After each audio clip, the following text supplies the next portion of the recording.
Alright, I am back. I didn't feel I wasn't I I lost my hardcore 6 mood rather quickly. Of course I got a bit busy with other things and so on last week, so I was like, I would just relax for the rest of the week. Basically each day that I didn't feel like doing anything. Which is what happened for the rest of the last week. But I am actually now interested in this game. So I do think I'll be, at the very least, my first run, I'll be keeping that as is. You hold the fate of a single man in your hands. You'll follow his life from birth to death. Your choices shall define who Sir Brante will grow up to be. You will decide his personality, social status, and what mark he'll leave on history. With every step he takes at your behest, Sir Brante's character will change and evolve. Your decisions will close some doors for him, but open many others.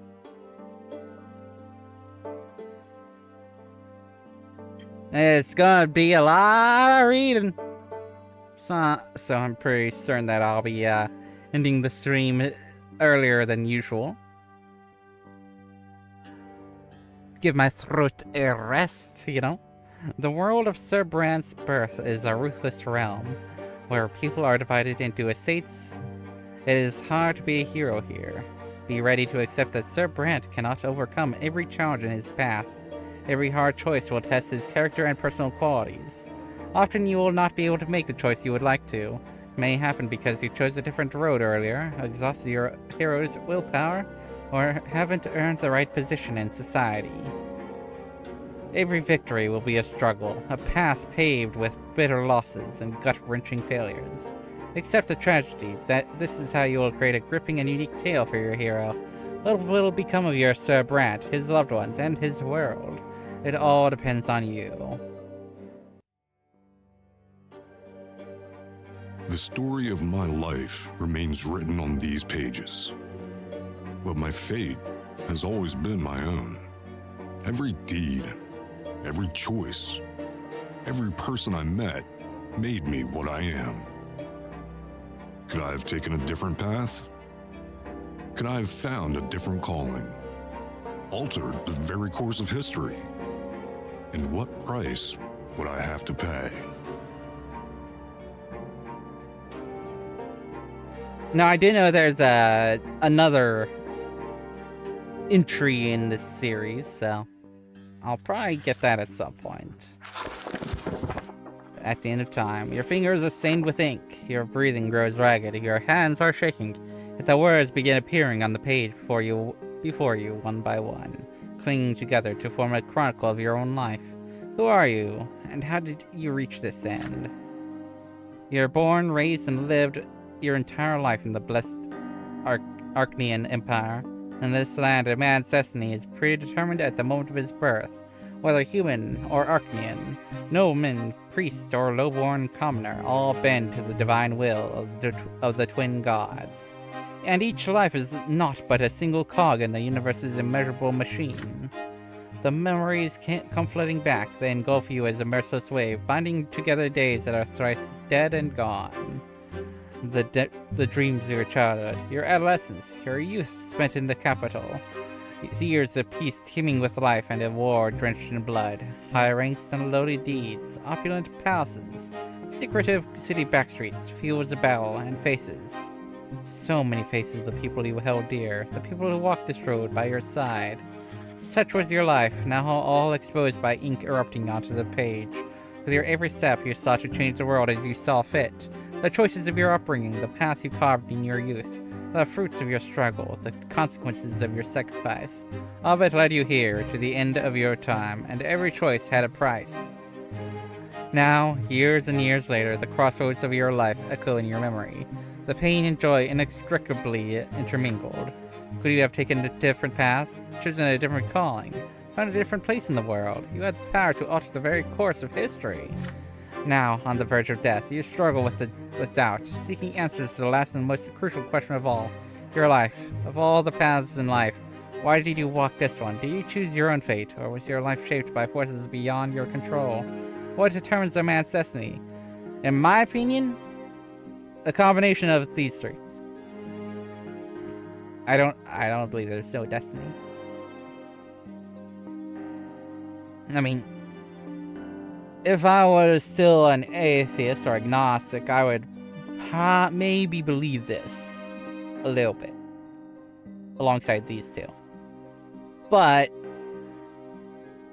as I am now, I don't believe this.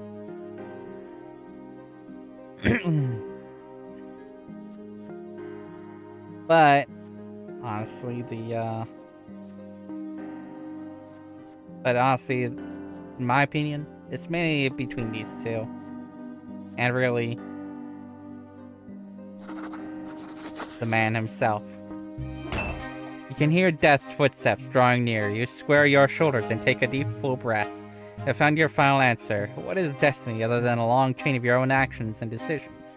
No matter what happened in your life, you always had a choice. You lived the life you deserved. Only you can answer for it. But are you right about this? Is it all true?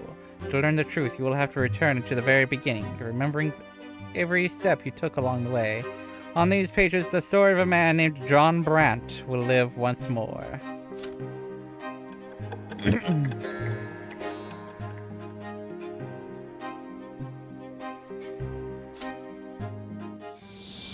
Chapter 1, Childhood.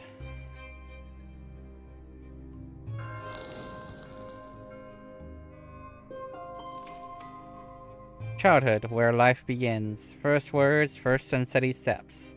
You are but a small child learning about the world in which you are born. To you, everything is so new, so baffling, and so unforgiving. A long, trying life stretches before you, so many feats and faults, so many fateful choices to come. Yet you are already sowing the seeds of your future self. You are learning to live and survive in this world, looking for a place within it to call your own, choosing your future destiny. Who will you grow up to be? In chapters of childhood, adolescence, and youth, you will live through your hero's coming of age. It will shape the protagonist's personality, his qualities, and relationships. By the end of prologue, you will determine the estate and future occupation of your hero. Only in adulthood will he start to influence the world around him, and even the ultimate fate of the Empire. Who will John Brante grow up to be? It's your call.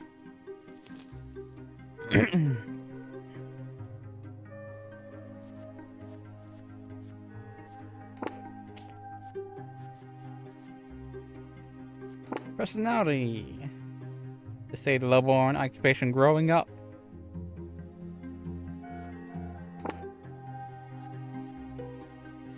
House of Brante. Reputation 3, wealth 5, unity 7. Family. Edge. Gregor Brante, nobleman of the Mantle. The head of the Brante family and nobleman of the Mantle, a senior judge at the Anazot prefecture. He was the first person in the family to get an education and achieve a noble title. His dream is to see his family ennobled by the sword. A fierce defender of the ancient order, he is preoccupied with arranging the future of his family line. Relations -1, indifference. Robert Brante, nobleman of the Mantle. A nobleman of the Mantle and a judge at the Anazot prefecture. Following in the footsteps of his father, Gregor, he earned a noble title and a position at the prefecture. He works tirelessly in his judicial service for the sake of his family.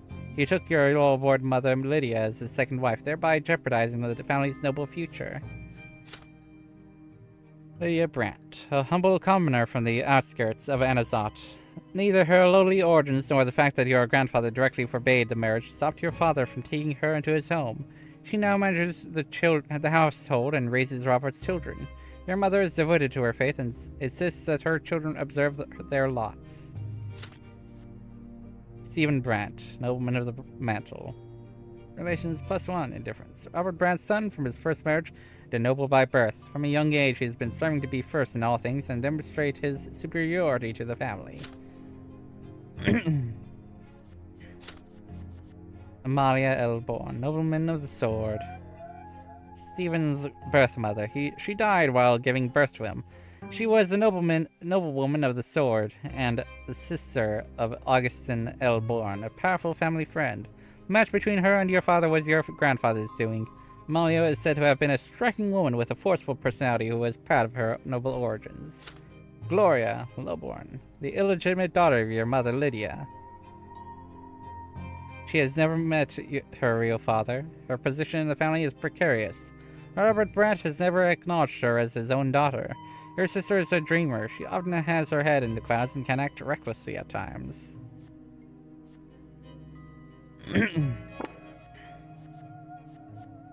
Year 1118, huh?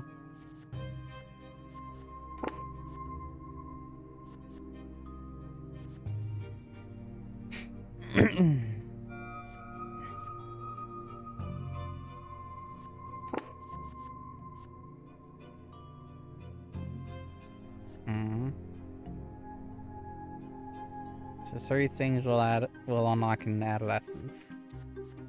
The personal qualities at this age. Inner strengths. The number of lesser deaths that you have experienced. These qualities will stay with you for your entire life, huh? Okay, so. Events in the personal life of the hero that can happen in this chapter, huh? Fencing, an epiphany, and nobleman's sacrament.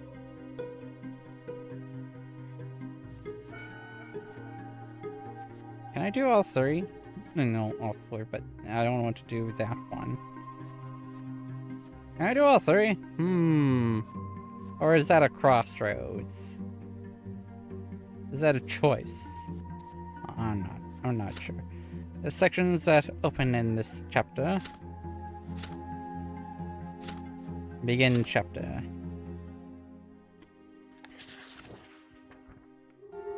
Birth. At first there was nothing, no time, no sensation, nothing but darkness and void. But then a will breathed life into nothingness, matter and spirit were set in motion. History began its march. It was your turn to enter this world.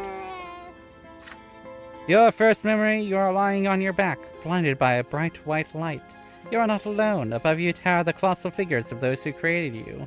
You are a part of them, and they are a part of you. Between you and them is an inexplicable connection, a strong, unbreakable link. They will always watch over you, guard you, and protect you.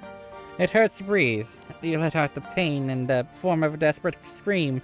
Your creators extend their hands toward you. There are 2 of them, the ones who made your form from their own selves and brought you into this world. They are united, yet as they lean closer, you begin to see how different they are.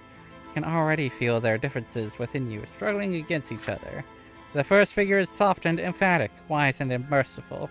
The love that emanates from it wraps you head to toe like an invisible blanket. The warmth of it from it is never-ending. The second figure is strong and powerful, commanding and noble. It is harsh but fair, a beacon of guidance, a force of protection and merciless punishment for every misdeed. Yet there is also a third figure. It is like a shadow barely seen behind them, yet already pulsing with an unbreakable will to live. It is the very will to live that is now growing ever stronger within you. A soft, open palm, a strong closed fist. A lingering distant shadow. You struggle to loosen the swallowing clothes wrapped around you and extend a tiny hand into the world.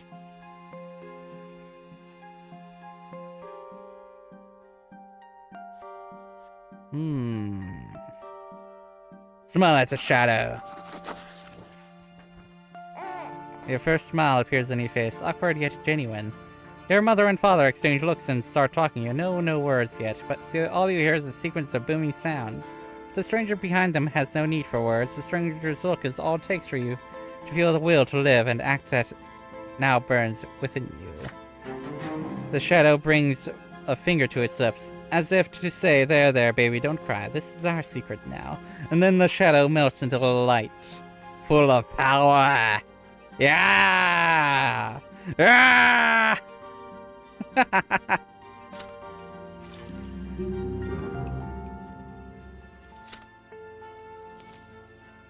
All right.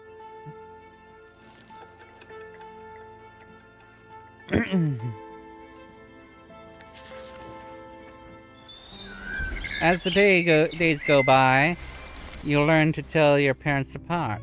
You'll recognize father by his heavy breath and strong cold hands. He visits you rarely. Hello there, little John Brante. Mother's tender voice, however, follows you day and night. My, you're growing so quickly, my child.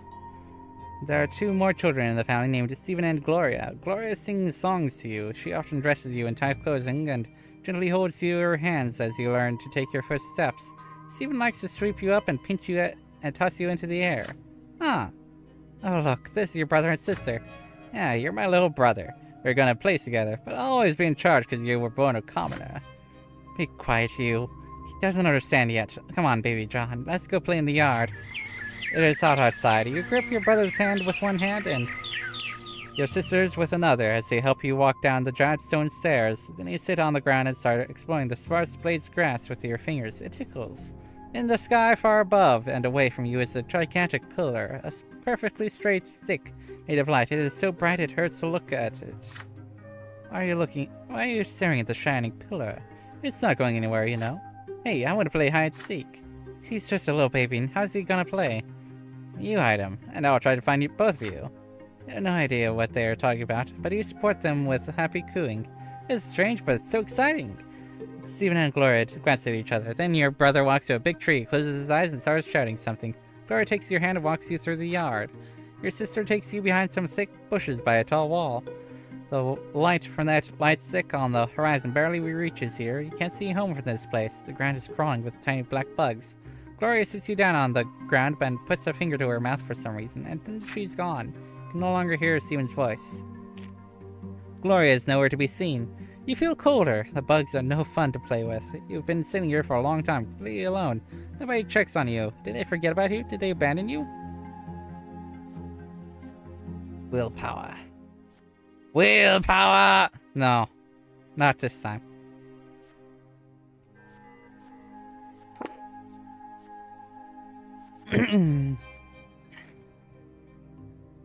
I think this time I want to do this one.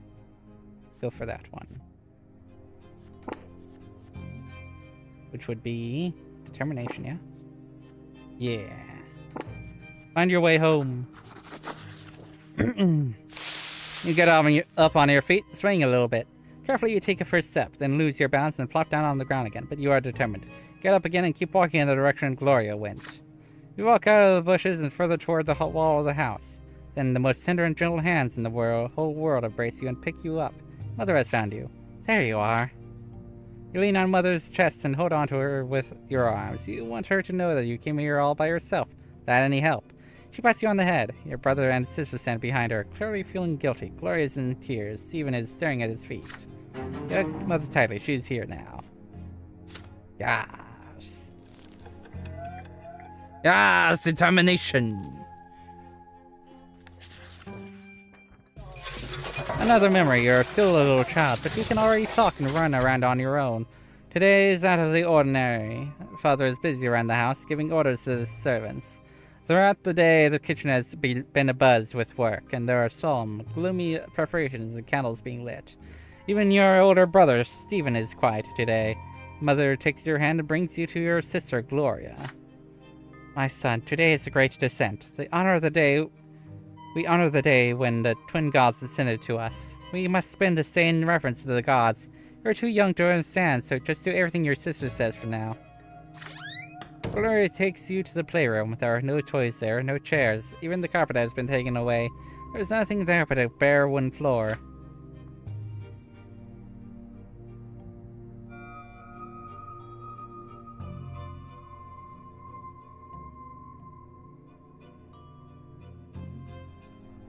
Today we're not allowed to go anywhere, to go to any other rooms, and we'll be eating nothing but gruel and stale bread. The day of the great descent, everyone must be where they belong. And it is quiet, unusually so. Muffled voices from beyond the door are all you can hear. You're sitting on the cold floor, confused, with no idea what to do. Then you hear your sister's voice, a lonely sound in the empty room. It is a little song that Mother taught her. You hold your breath as you listen to it. When the twins came down to Earth, they brought lots for a rebirth. Let us count them. 1, 2, 3. The twins made them for you and me. Nobles rule and bravely fight. They protect us with their might. Priests work hard to understand, guide us by the twins' commands. Common people work and toil, always patient, never spoiled. Live your lot where you were born, to the day when you pass on. Know your lot, and know the prayer, for the twins see everywhere. You are transfixed by the tune. Glory notices your gaze and smile creeps across your face. You like the rhyme, don't you, John? Do you know what it's all about? Look, there are 3 lots. They were brought to us by the twins when they were descended to us from the shining pillar. Remember that pillar of light on the horizon? That's it. You can see the shining pillar anywhere, anytime, from anywhere in the world. If you follow your lot as you live, you'll reach the peak of the pillar. If you don't, you'll get eternal torment at the foot. You and I are lowborn. Mom is a commoner too. So lot for you and me is to suffer and be patient and work hard. Understand, the priests and the nobles have other lots. The nobles fight and rule over everybody. The priests, well, I'm not really sure what they do, but I guess they talk to the twins and tend to teach everybody. Gloria stares at you intently. Did you get it, silly? Then she shakes her head and keeps singing the song over and over again. Her voice transfixes you, drawing you in. The room starts to glow like the sky. From this light emerge 2 figures you have known ever since the moment of your birth. One of them embraces your sister's shoulder, the other stands guard behind her back. You watch this happening before your very eyes, unable to turn away. Gloria is swaying to this song, unaware of what is happening. She sings the final verses once more. Know your lot and know the prayer. You feel compelled by this divine sight to express yourself somehow. You feel words condensing within you from the light, but what will these words be? Determination. Sing the last line wrong. Yes. Determination. Or could it finish it properly?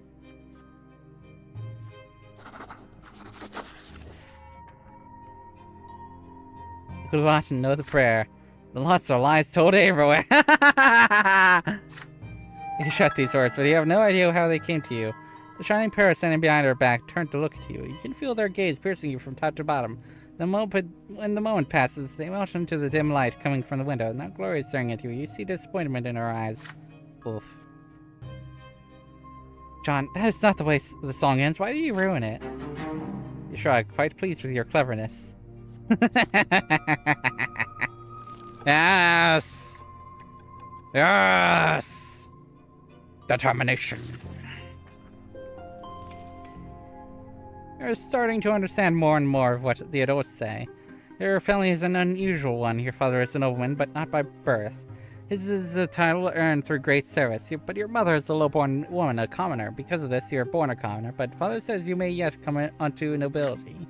You learn to read at an early age. Together with mother, you read and learn by the heart the many poems about the divine twins, the twin gods who reside upon the shiny pillar.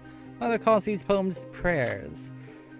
Again and again you try to discern the shapes of the gods in the strip of holy light that shines in the sky all day and night, but the light is too blinding to gaze upon. The greatest joy of all is when the stairs are no longer an insurmountable obstacle. Now you can climb and even jump from step to step. Father urges you to be more careful and avoid climbing too high, but even though you keep falling, you never stop being curious about the world around you. Your older brother, Stephen, now spends less and less time playing with Gloria and you. Playing with commoners is beneath a nobleman to be, he says. So Gloria calls him names and Stephen pulls her pigtails. One fine evening, Father gathers you all in the sitting room with an announcement. He'll have another little brother or sister soon. Gloria asks him to bring home a little sister. Another brother would be too much. Stephen gets frustrated. There are too many little siblings getting in his way as it is. Soon he will be an older brother too, and it doesn't really matter who the youngest will be, a boy or a girl. You will love them the most. When Father comes back from his trips, he reads his adult books aloud for you. You find those stories of wars, generals, and rebellions quite enchanting, and Father approves of your fascination. Study hard, and maybe one day you'll become a nobleman of the mantle and earn your sword. But first you need to grow up. Growing up, the concept is as terrifying as it is alluring. A lot of suffering. You keep staring at the carpet under your feet. You are both ashamed and proud, and it feels odd. A scratch on your head stings a little. Stephen is standing next to you, sniffling from pain. Your brother was training in the yard with a golden wooden sword. You wanted to play with him, but he ended up getting angry and throwing the sword at you. The stick hit you in the shoulder. You picked it up and hit him with it. You see mother's shoes walking to and fro on the carpet. You do not want to look up. You would rather not see her angry. She is not as gentle to you these days. Why do you hurt Stephen John? You stammer out an explanation. He hit you first. You just hit him back. How dare he pester me like that? When I grow up, I'm gonna hit you with a real sword. Mother shushes you both and speaks to you again. Her voice is stern, and yet you can still feel her concern for you. Even if Stephen hits you, you cannot hit him back. You're my son, and I was born a commoner. Our lot is to suffer. But your brother was born from a noble father and a noble father. Noble father and a noble mother. His sacrament is coming soon, and then he'll rule over the likes of us. If you hurt a noble, you must be punished. That is your lot. The sooner you learn it, the better off our entire family will be. Now Stephen looks at you in triumph. You look up at Mother in fear, not sure what to do now. Deny your guilt!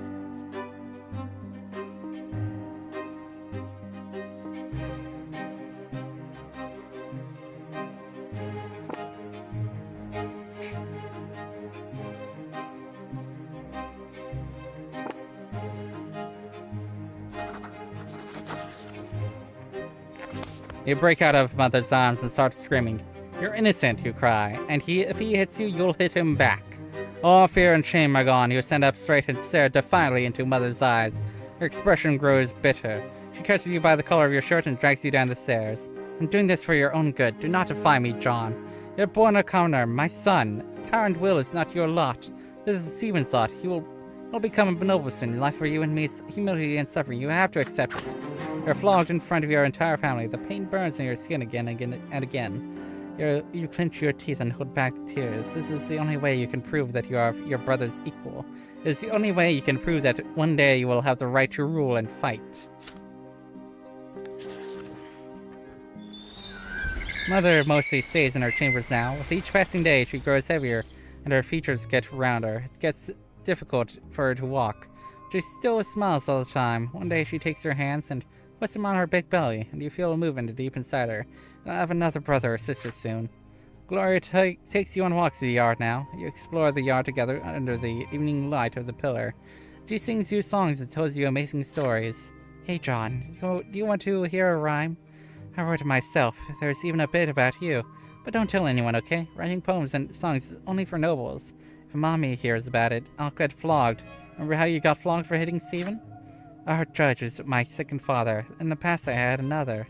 Mother says the twins are great. Says we should not fight our fate. Brother loves to jump around. Please don't fall down on the ground. See, I wrote a little rhyme. Please don't tell them it is mine. But today your sister is nowhere to be seen. She promised to take you to the old pond and show you the red frogs that live there, but then she vanished. The servants join you in your search. Even Mother leaves her chambers when she hears the commotion. Finally you find Gloria in the far corner of the garden. She is holding a quill and sheets of paper covered in poetry. Mother becomes angry the moment she sees it. She looks through the poetry and her face grows dark with rage. Gloria is standing before her, wringing her hands and looking for an opportunity to run, but there seems to be no escape. What is this nonsense, Gloria? We talked about this. You were told to take care of your little brother. You're absolutely not allowed to entertain yourself with this writing. I can decide that for myself, Mom. No, you cannot. It has already been decided by the gods. He's not a little brother anymore. He doesn't need a nanny. And I need some time alone to think for myself. I'm not hurting anyone. You're a commoner and a future wife.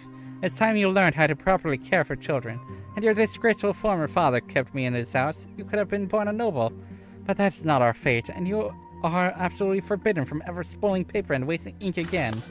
Mother grabs Gloria firmly by the hand and takes you both into the house. The scribbled sheets fly into the fireplace.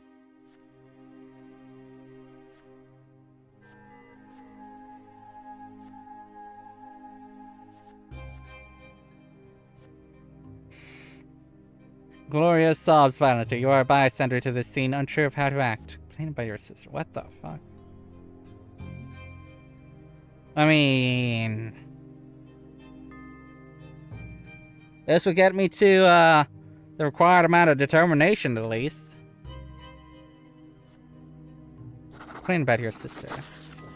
Even if it won't get me more, tell Mother that it's not the first time Gloria tricked you like this. In fact, she often leaves you alone and hides somewhere, and today of all days, she promised to take you to the old pond to watch the frogs. And instead, here she was, hiding in the garden. Mother listens without uttering a word. Gloria's sobbing grows louder. Is this true, daughter? Is it true that you care about your younger brother so little? Don't you care about your future at all? That's it, no more books for you. They are corrupting your mind. From this day forth, you will do nothing but what is proper for a girl of your lot. Sewing and chores. Mother leaves the sitting room in a rage. You run after her. Gloria stays where she was, alone in her suffering.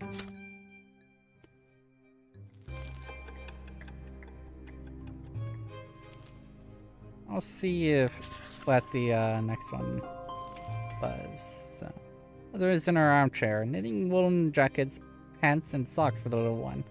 The baby will need to be kept warm, she says. Father spends less time at home now.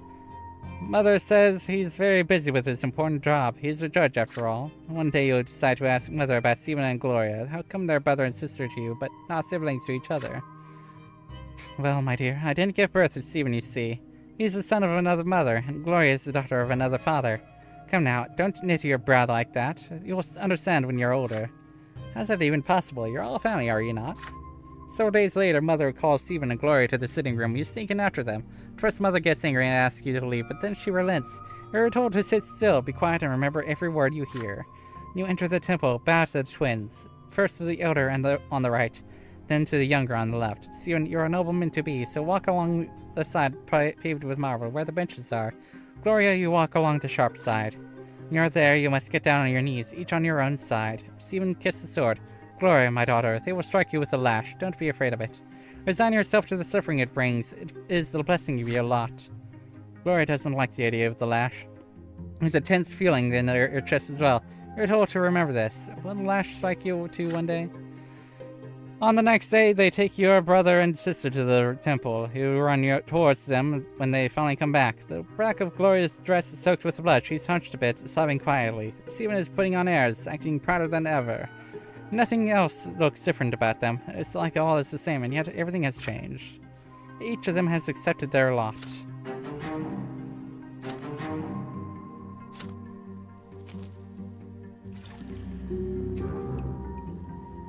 The siblings and Stephen and Gloria took their first sacrament at the temple.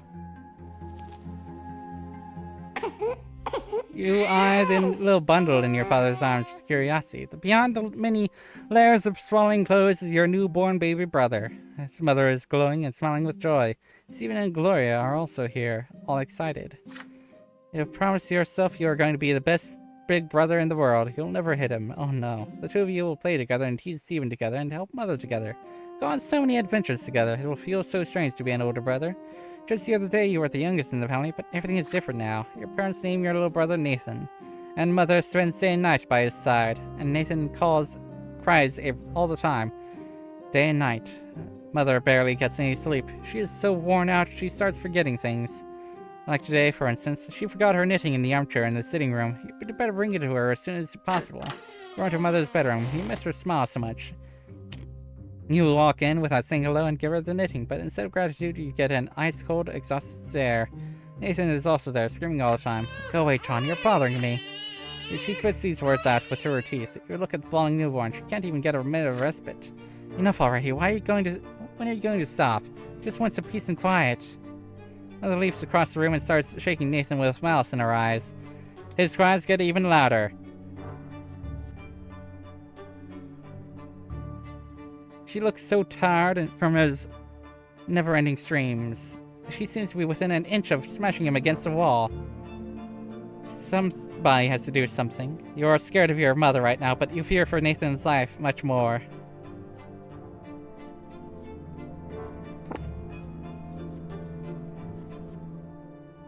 Not good. I have enough determination. So that means I can go for perception now. Call Father for help. You run away to Father's study and snarl out a plea for help. Father gets up immediately and runs back with you. He barges into Mother's chambers and embraces her and baby Nathan with all his might and love. She screams at him at first, crying how she is tired of everyone. He whispers something in response and takes Nathan from her and says she should lie down and rest. Then suddenly Nathan stops crying. Mother looks around and sees you standing next to Father. My son, please forgive me. I'm so sorry you had to see this. Thank you for going to your father for help. The twins know I didn't want to hurt anyone. Mother's face is covered in tears. Everything will be alright now, Father tells you. You can go. Leave in quiet joy as Mother calms down and Nathan falls asleep. Father won't let anything bad happen. Your younger brother Nathan is born.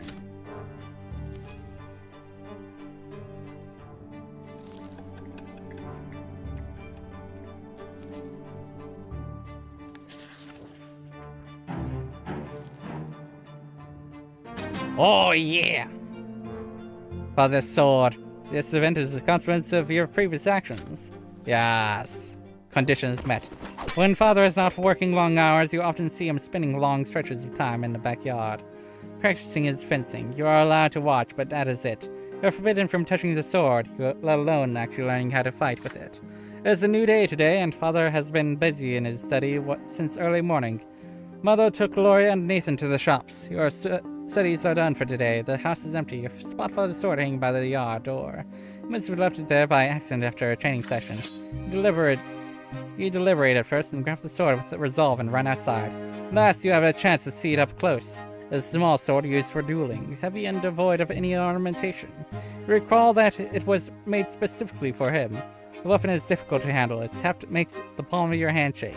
As you get used to it, you try your best to imitate Father's feints. Your technique leaves much to be desired, but at least it's something. You imagine yourself fighting for the family's honor as the thin blade slices through the air. But you swing too far back. The blade nicks your shoulder and cuts through your shirt, sending the fabric crimson. The sword falls to the ground with a dull clang. You try to apply pressure to the wound to make it stop bleeding, but all you do is make the blood flow faster. John, what are you doing here? A familiar voice hurts you more than the cut of the sword. Father walks up to you briskly. His rugged arms rip off a length of cloth and bandage your shoulder. He squats by your side and puts you into an awkward embrace. My son, why did you have to take the sword? You know you're not supposed to hold it. This is no toy. It is a weapon that can take lives. I know how you feel. I used to yearn for my father's dueling sword back when I was a lad. One day you might have a chance to earn the right to carry a weapon, but first you must have patience and study it. Become a noble. When that day comes, I will be proud to teach you myself. You rarely spend time with Father without someone else around. There's paternal love in his voice, so much that even the cut on your shoulder barely hurts now. You would be glad to be convinced by what he says. How can you forget your dream? How can you abandon it just to earn your father's approval? Is it right for him to ask so much of you?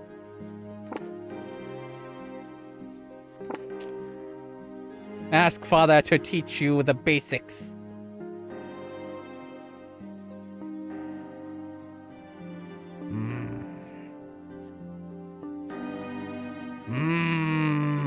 Then I won't have enough willpower.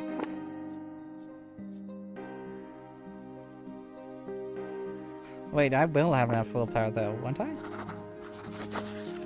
Because it's greater than or equal to 0. No. Shit. Father's inquisitive look presses you for an answer. It takes you a long time to muster enough courage to speak. You beg him to teach you how to fight, at least the very basics. It will certainly come in handy in your future. It will be your first step towards becoming a nobleman. Now it takes Father a long time to respond. He is about to speak, and you expect to refuse, but he says nothing. He draws a sharp breath again, but remains quiet. Then finally offers you the sword. But remember this, John. You are not a warrior, not yet. You will study this like you study your lessons. He teaches you the first lesson right away. You learn to dodge attacks. There are several times when the tip of the blade cuts the air dangerously close to your nose. It's scary and difficult, but you manage it. From that day forth, Father teaches you the foundations of sword fighting in great secret. You use your passion for tree climbing to explain the cuts you received during training. Soon you learn how to hold your own in a duel. But will you ever need this art in real life? Yes. You dare to study fencing like your father, even though you have no right to it by birth. Now I need willpower again. And perception. You wake up to Father's touch on your shoulder. He is finally back home after a long trip. John, today is your special day. The day when you begin your studies. Now teachers will be coming to our home to teach you, and you must do everything they say. Be diligent in your studies, and you will grow closer to the nobleman's lot. And since you must remember this day, a present is in order. Lydia, get our little schoolboy dressed. I am taking him to the market district. Stephen wants to come with you too, but Father treasures him sternly. This is your day. Your elder brother is hurt to hear this, but stays quiet. An open carriage takes the two of you through the dusty, noisy city streets. Pleasant wind tussling your hair.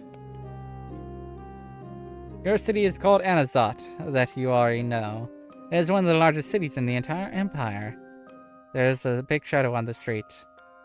It comes from the white foliage of an enormous tree that spreads its branches all about the city. My son, did you know that the silver tree grew from the blood of our God's own disciples? It has been growing here for hundreds of years, right in our city. It cannot be damaged or burned, not even the clergy know why. The carriage comes to a halt by a small shop next to a city square. You run there and freeze by the stalls in excitement. Yes.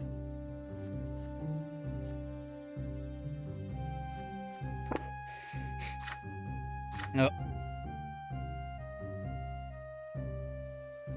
The shop is packed with dolls and figurines and toys. You've never seen so many at once before. Have you chosen your present yet? Your father asks. You have. You want a Holy Order set, which includes several figurines of the Empire's greatest warriors of all time. Rattle off everything you know about the Holy Order. They were the ones who aided the Emperor's own forces in seizing the province of Magra and storming our city. That's how we joined the Empire. Father nods in approval. Very well. War isn't your lot for now, but maybe these toy soldiers will teach you to think like a general. We will lead them into battle and study military strategy. Go ahead, take your present. Having said this, Father turns away to examine the books. You run to the box of toy soldiers, but delirious with excitement, but there's a fancy-dressed boy in your way. He's about to take your warriors for himself. He elbows you aside and reaches for the box. Anger overcomes you, and you push him from behind. Your opponent falls to the floor. Rich boy screams so loudly everybody in the shop hears it. He hit me! He hit me! A tall tower of a man looms over you. This is the boy's father. You feel your own father's hands on your shoulders. What happened? You press against father. Your mind more at ease now. He will protect you. Yes, you shoved the boy to the floor in front of you, of everyone. He tried to take your present for himself. Father turns you around to face him when he hears these words. Is this true, John? Did you strike the son of a nobleman? Deny my guilt.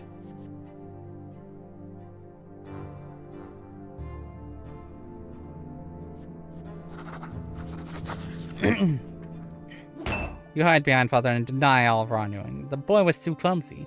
Now the two fathers come face to face. Yes! Your father is calm while the enraged nobleman puts him with insults and reaches for his sword again and again. The insults do not stop. In the end, the nobleman challenges father to a duel. There's only one way to protect the family honor. Father grudgingly accepts the challenge. They bring him home much later with a fresh wound in his side and another on his shoulder. You spend the entire day by his bedside doing whatever he says, overcome with a mixture of shame, guilt, and gratitude. Even though father rarely shows it, he would readily risk everything for his family. When father's wound heals, he brings you the belated present, a little box full of soldiers, the Holy Order made of tin. You line the warriors up in battle formation. Only one thought on your mind. Your father is always by your side.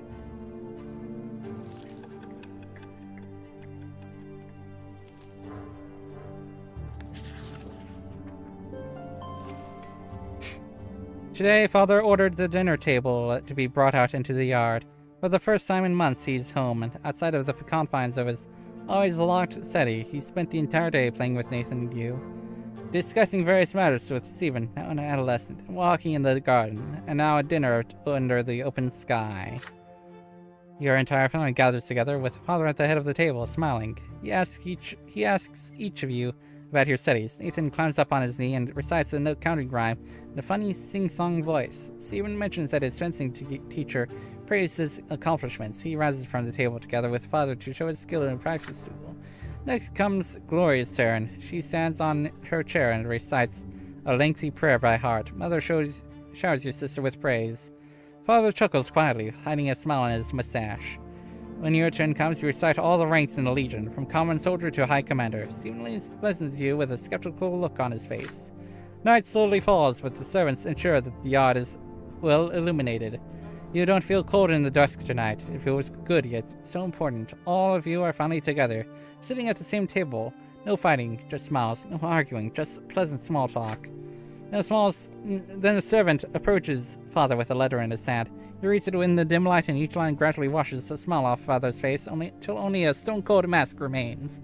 Mother looks at father with an unspoken question in her eyes. Gregor Brante is coming back to Anazot. He's the head of our family, my father. Your grandfather, Gregor Brante, returned to the family home from the capital.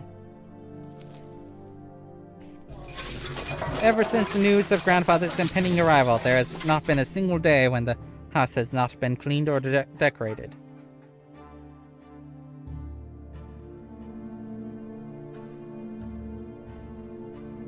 Your parents anxiously make sure everything is in order. They tell you to wash your face and hands after walks and scold you for leaving books on the floor. They tell Gloria she will be flogged if she's ever seen hiding in the attic. They make Stephen stay in his room. Even baby Nathan gets in trouble. Everyone is on edge. Then one day, grandfather arrives. It is a grim day. So hot your neck is sticky with sweat. Father, mother, Stephen, Gloria, you and Nathan. The entire Brante family stands on the porch in front of the house. The house servants lined up behind you. The carriage arrives and out steps a tall, gaunt man with a heavy walking stick and a heavier gaze. You cringe instinctively. Good health to you, father. Children, greet your grandfather as you have been taught. Still trying to look like a real nobleman, are you? You can't fool me, Robert. I was the first of the Brante family to be ennobled by the mantle. I am the only one who remembers how to bear this burden properly. I live honorably by my lot. Your marriage to that low-born wench cut us off from ever becoming nobles of the sword. My progeny could have been born bearing noble blood. Father, I beg you, this is not the place. The grandfather eyes him with scorn and walks into the house, the entire family following close behind him. I've been away far too long. The entire house is a mess. This is an insult. How can you live in such a pigsty, Robert? The servants have grown far too lazy, all thanks to a commoner of a wife. I warned you, did I not? And you did as you saw fit. The children, what do they know of tradition or honor? They are being raised in a virtuous family, father. Now you're speaking like a little one who is content to live in humility. Twins willing, now that I am here, this will not happen again. I am taking your oldest son to the capital. I see you cannot provide Stephen with a proper education, so I will correct your mistake.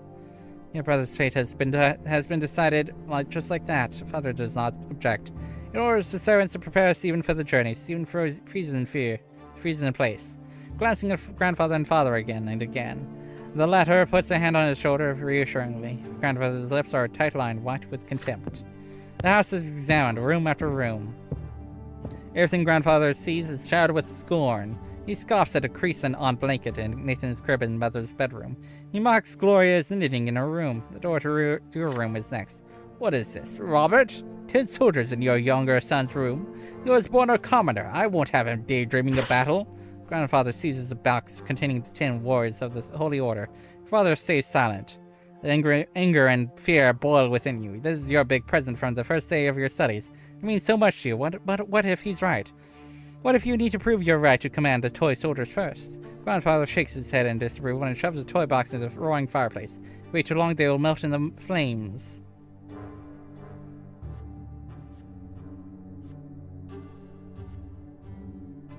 Strike him! No, wait. I'll rescue your 10 salt warriors. So you run to the fire and take the box out. The wood is hot to the touch, and the edges are burnt. The pain comes slowly. Horrible burns on your hands appear a few moments later. Mother gasps loudly. Then suddenly a heavy blow strikes you on the back. Turn around to see grandfather towering over you, his walking stick in hand. Stare back at him defiantly. How dare you defy me, whelp? You're nobody! Furious, grandfather wrenches the toy box out of your hands and leaves the room. Father follows him immediately, yet he sneaks in a hidden smile before he is gone. Yeah!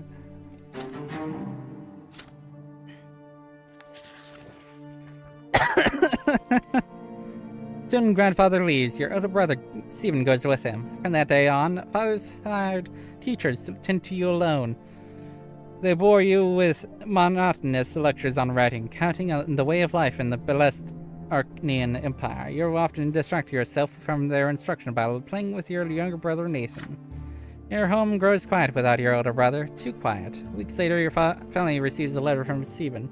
Grandfather has sent him to a boarding school for nobles, and he is now studying hard in preparation for his service as nobleman.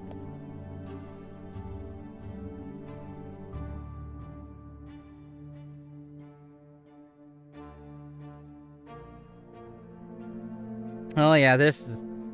I'm not gonna be able to talk as much. The rules here are too strict, way too strict.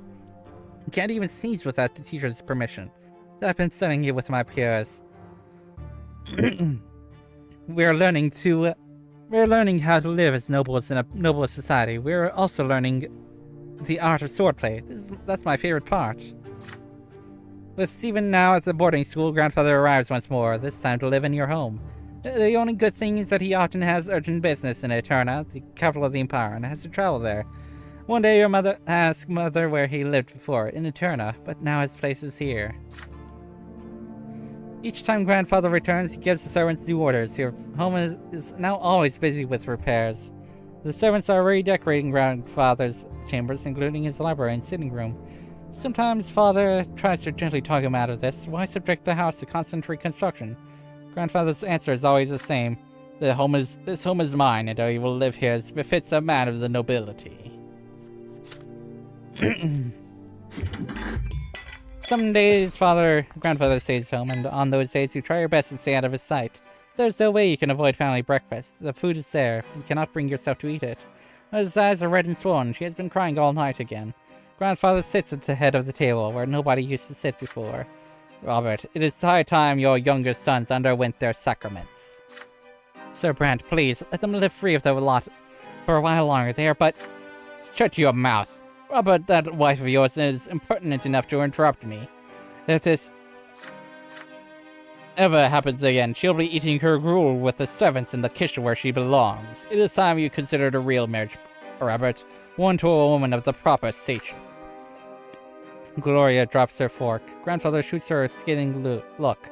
A tear rolls down Mother's cheek. Father does not look away from the plate. His hands clenched into fists. Baroness Lodar is once such a fine woman. She's a comely widow and a fine match. She is suing for her inheritance right now, and could use proper support and a husband. You can keep your lowborn Lydia around if you like. Separate mistress, I don't care. I will not do that, Father. I'm the head of this family, and the family standing took a severe blow after you married that commoner. It is unthinkable. How could you give up the memory of the beautiful Amalia Elborn for this lowly woman and that bastard child of hers? Right, but now you have a chance to set things right. Don't disappoint me. Father nods curtly, trying not to look in Mother's direction. Father, I wish to see Stephen. If I find your conduct in the Baroness's presence satisfactory enough, you may see him. She's coming for a visit tomorrow. Be prepared. Grandfather wipes his mouth with his napkin, throws it onto his plate, and leaves. Mother's lips move silently. Nobody says a word. Then Father stands up and orders you and the other children back to your rooms. You speak to Mother in private. Father comes to your room before bedtime. He sits on the edge of the bed and adjusts the crease on the woolen blanket. He distances himself from you after Stephen's departure, so you're not used to such attention from him. The candlelight, you can see his face in the dark. There's a sour expression on it. My son, Baroness Emma L. Lodar, will be visiting us tomorrow. Please be polite and treat her with respect. Nathan will do as you do. I want this dinner to be as immaculate as possible. Don't let me down.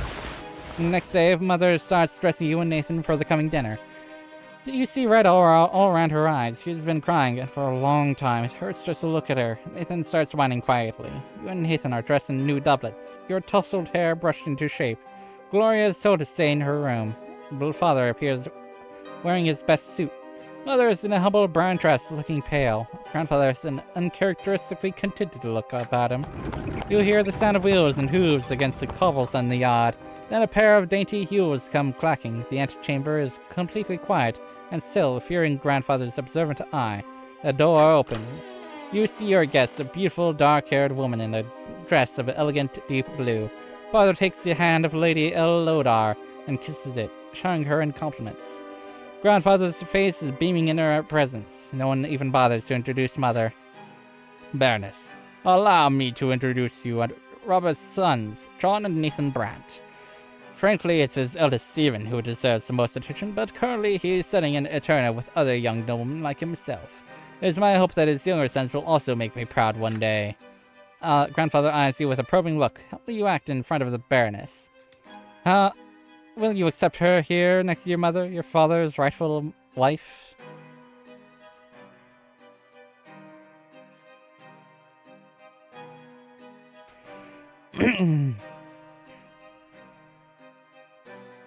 Greet the Baroness politely. I'm sorry, Mother.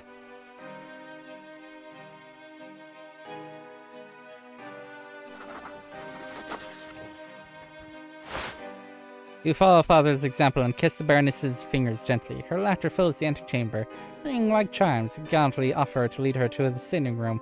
Lady Lodar graciously agrees. You band your breath, you can hear Mother sobbing. Grandfather and Baroness Lodar engage in small talk over dinner. She tells him of the woes of litigation over her late husband's inheritance, and he devises her like the judge he is. Father is mostly silent, only getting in a word or two. You do your best, absolute best to behave yourself. Enter the decorous farewells to Lady Lodar. Father quietly thanks you for your model behavior. The morning after he leaves for Eterna with Grandfather to visit Stephen, Mother spends almost an entire day in her bedroom. You cannot bring yourself to speak to her. Father returns from the capital in a quiet rage. You overhear your parents talking. Apparently Grandfather has already poisoned Stephen's mind against them. He agreed to Father with cold hostility. The name of Baroness Lodar is never mentioned in the house again. Sympathy.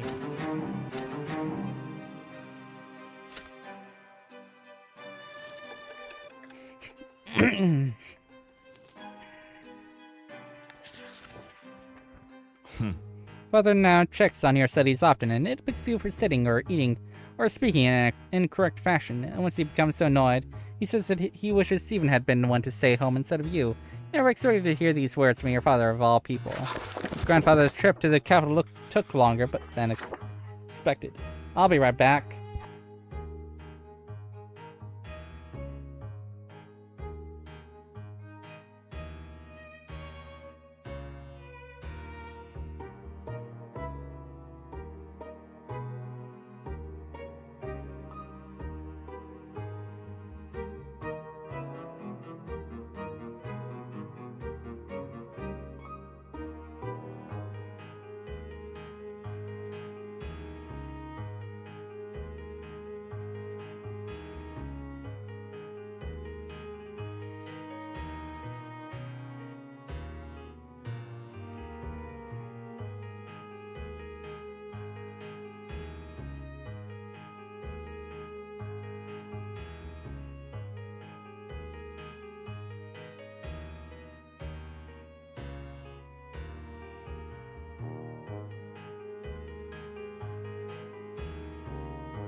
Grandfather's trip to the capital took longer than expected. It feels lighter around the house without its presence.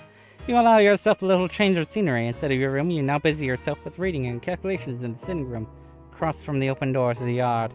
Gloria has joined you today. She has already helped you progress through several complex passages in the book. Right now, she seems preoccupied with a strange tube. Aren't you hurt by the way Grandfather treats you, you ask? Gloria just shrugs. Grandfather always says they should get rid of me. I'm used to it now. He hurts you a lot worse because you're closer to him. I just had to stay out of his way, that's it. She showed you the strange tube she has been holding all day.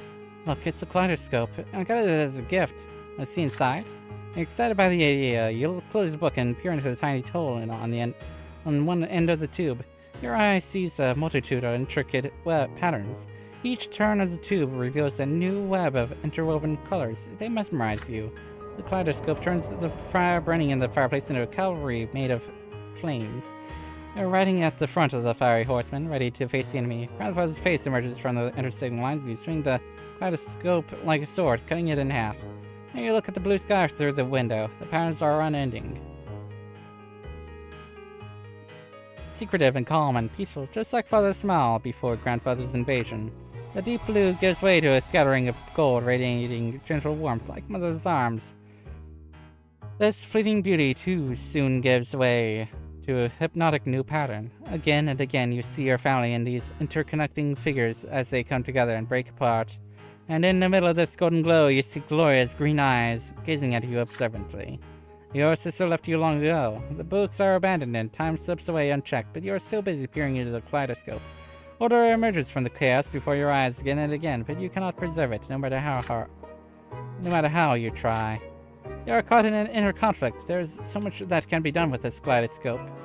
Should you take it apart, or ask Gloria how it works?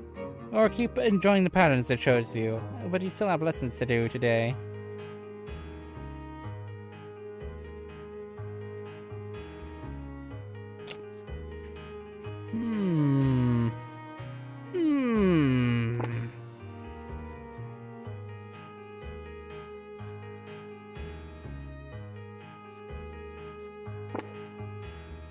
The kaleidoscope part.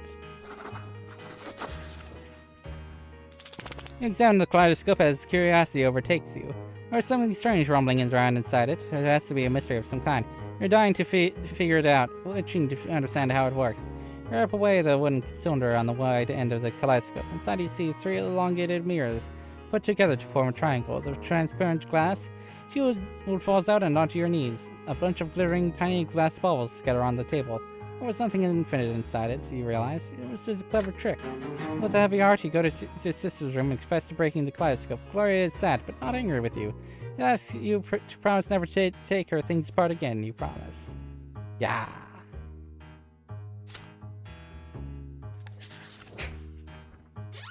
Grandfather's visits are no longer a cause for fear and panic in the house. It has become something you are used to, something nagging yet not unordinary, like a splinter or a stain on your trousers. The tension still remains, however. Sir Gregor's disdain for everyone in the house is so palpable it almost seems for real. Your lessons with the tutor are done for today. You are walking down the stairs when you spot Gloria peeping into the sitting room through a slightly open door. You sneak up on your sister and tap her lightly on the shoulder. She is startled. Oh, it's you, John. Look, Sir Gregor is eating something. Your grandfather is sitting on the sofa, flipping through a book with one hand and reaching for a glass bowl with another now and then. Inside the bowl you see candied fruit, a sweet confectionery forbidden to the common estate, like all sweet things. Yet grandfather's face shows no pleasure as he keeps consuming the high-born treats. The clock strikes 3. Grandfather rises from his seat, puts away the bowl on a shelf, and leaves for the yard. He always takes a walk in the city at this time. Gloria nudges you with her elbow and looks at the candy bowl when you look at her. The first emotion you feel is fear. Next comes curiosity, and it is stronger. Seem used to boast that candied fruit tastes incredible. Now you have a perfect opportunity to try it. Try candied fruit first. The sugar starts to melt as soon as you put it on your tongue. It's so sweet, you have never eaten anything as good as this. Take the whole bowl off the shelf and give it to your sister. She takes the fruit and brings it to her mouth, carefully like a treasure. There is something on the stairs, footsteps accompanied by the knocking of a walking stick. You have no idea why, but grandfather is back. You quickly hide behind the sofa and pull Gloria after you. She is frozen in place with the bowl in her hands. The door opens, grandfather's missing figure advances on Gloria. His hand seizes her arm. You squalid and ungrateful low-born child. How dare you bite the hand that feeds you? You and your trollop of a mother would be sleeping in a ditch if it weren't for my spineless son. The sweet and pleasant things in life are for the noble estate, not for the likes of you. Did you forget your lot? His hand swings and hits Gloria on the cheek. She falls to the floor right next to you, where you are hidden. Her fingers glisten with the warm melted sugar that brought you here. Grandfather advances again, his walking stick ready, but then he sees you huddling behind the armchair. Please don't hurt him, Sir Brante. This is all my fault. He tried to stop me. I see a bruise on Gloria's cheek. This is only the beginning of her punishment. Gloria was caught red-handed, unlike you. You can still avoid your punishment. What is it then, Milksop? Did you try the sugar too? Or were you trying to stop this piece of filth like she says?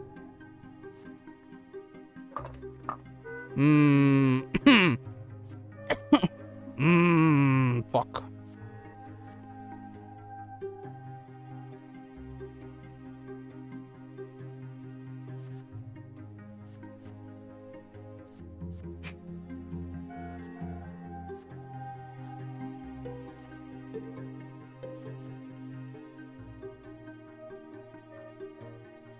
I need willpower. Okay. I need willpower.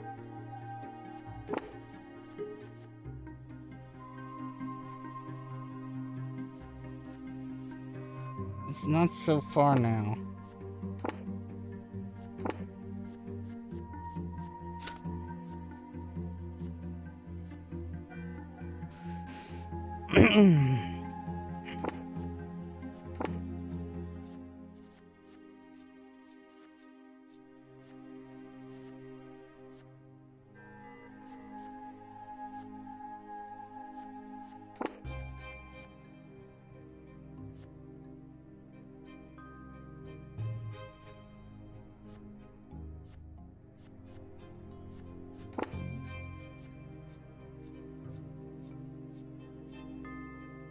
But mother's okay, so I think, yeah, I'll abandon perception. At least this time. You stand up to start talking. Yes, Gloria was telling the truth. You were trying to stop her. Grandfather toasts his head as he keeps you transfixed by his inhospitably bitter gaze. Why do you hide behind the armchair like a petty thief? It was little Gloria, you told him. She told you to hide. Gloria looks at you with pain and disappointment when you say this. Grandfather nods, satisfied by your answer. He tells you to stay and watch him punish Gloria. For the first time in your life, you see somebody else being punished. Her skin spread apart by Grandfather's walking stick. Her clothes getting soaked in blood as she writhes in agony. Out it comes, but Gloria's sobbing keeps you awake. You go to her bedroom and try to calm her down, but muffled "go away" is her only reaction. She lied to Grandfather for you, so why is she angry with you now? Mother takes Gloria to church next morning. They return late in the afternoon, and Gloria begs Father on her knees for forgiveness. She will never ever take what she does not deserve by birth, she pleads. She does not look at you, not even once.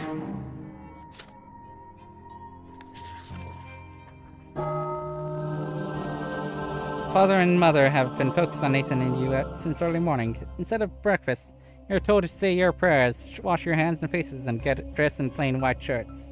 Today is the day of your sacrament. Ah, I was right to go with willpower. Mother, I want to go play in the yard. No playing today. You and John are big boys now. It's time for you both to have your first sacrament. No one can live without a lot. I don't want a lot. Be quiet and listen. You are born commoners, so you must accept a low-born lot before the twins. When you grow up, you will get a chance to earn a noble lot. Father and Mother take you to the carriage. Nathan is hungry. He starts whining. Grandfather is the last to get in the carriage. His eyes are on you and your brother, looking for every fault. Soon the carriage is moving along the streets of Anazat. Slowly and solemnly, one more turn and you see the colossal white building marked by two massive pillars. For the first time in your life, you are to enter the Church of the Twin Gods. You enter the gate and walk under the splendorous dome of the church. The church hall is divided into two halves. They are drastically different from one another. The floor on one side is rough and jagged and covered in dried brown spots, while the floor on the other is made of smooth marble. Commoners kneel on the jagged floor, and the well-dressed nobles and their families sit in pews. Father and Grandfather leave you to sit in one of the nobles' pews. Mother walks through the rough stone of the commoner's side and gets down on her knees. You see her wince in pain, for the lowborn estate shall suffer in the house of the faith. And the church acolytes surround you and lead you to the altar, where you and other children will take your sacrament this day. Before you stands a tall priest dressed in black, with a sword in one hand and a hefty whip in the other. Nathan's whining grows louder. He dislikes this place. He is scared. You remain quiet, but your stomach roils in uneasy anticipation. The first child to take the sacrament is a jaunty little boy from a noble family of nobles. The priest extends the sword before him and recites the words of his lot. This day forth he will fight, and rule, and pursue the arts. His mind is now forever free from the throes of suffering, for he now belongs to the noble lot. The boy proudly touches the flat of the blade with his lips. Nathan is next to receive the sacrament. He suddenly snaps out of his fearful trance and tries to break free. But the acolyte pulls him towards the altar and throws him on the jagged floor on the lowborn side. The sharp edges bite into Nathan's knees as he lands, spraying drops of bread around him. I don't want it. John, why do they want to whip me? What did I do? You try to break free and run to Nathan's side. You want to give him courage and protect him, but the acolyte's grip on you is too firm. You feel utterly hopeless. Your little brother has to face the world all by himself.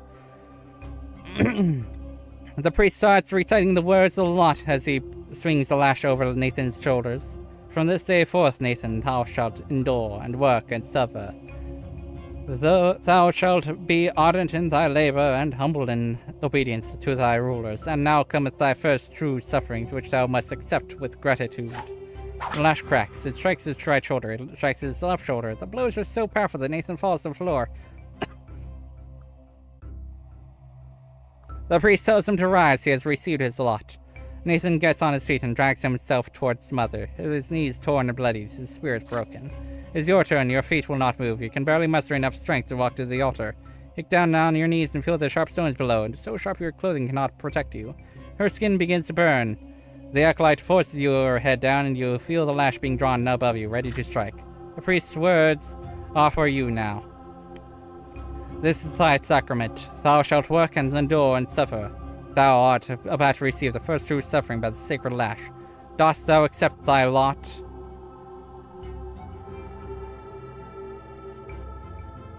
You defy the right of that sacrament.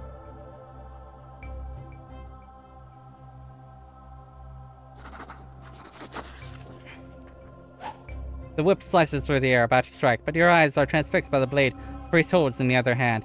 Jump up and away. The lash misses you. You grab the blade with your hands. It cuts into them without mercy. The priest wrenches it away from your bloodied fingers. You come straight in the eye.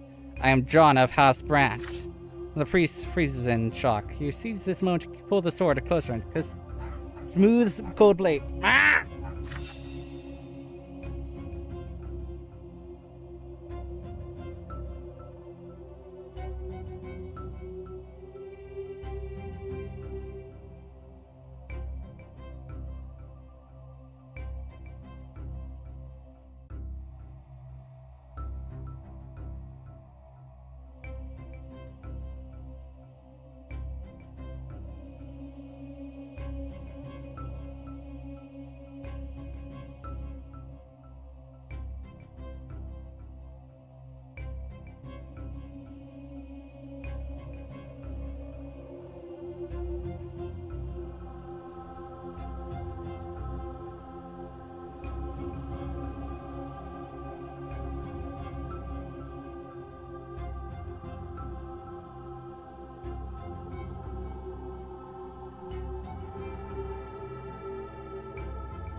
You hear cries of outrage among the churchgoers. Mother prostrates herself on the jagged floor, racked with fear.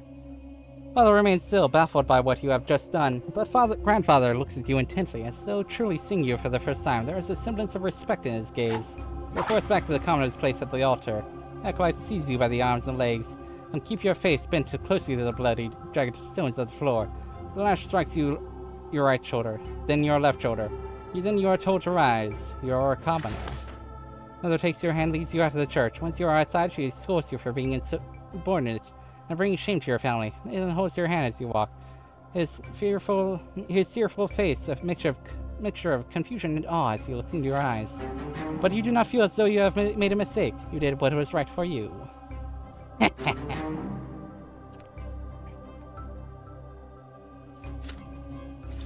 You have taken your first sacrament and received the commoner's lot.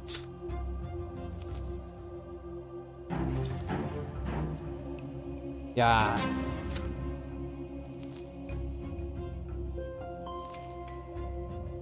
The mark left on you by the sacrament takes a long, long time to heal. The mother says it is a reminder of your lot, suffering and sufferance, pain and patience. Gloria shows you the mark will lash onto your shoulder one day. It will never disappear. You are a commoner now. That's the lot you were born into. But Mother keeps telling you to study hard so you may yet earn a different lot and become a noble of the natural. You recall the past with a woman's sadness, when Stephen still lived with you, or when he wrote to you for a time shortly after you left. I think it beneath him to write to the commoners in his family. Mother didn't lock herself in the bedroom as often back then. This changed shortly before Nathan was born. But most importantly, you missed the time before the terrifying figure of your grandfather was constantly looming over you. You learned the true power of the lot only after the head of the family's arrival. In grandfather's eyes, no commoner deserves to be treated with kindness. Is it just him, or is it the way of the entire world? The very thought makes you queasy. You're older now, and what's more, you're an elder brother now. You've learned how to take care about someone else, how to teach and protect. Soon you're a small boy no longer. As the days pass, play gradually gives way to laborious study. Now your choices will decide your place in the bizarre and ruthless world of adulthood. Your childhood years are over.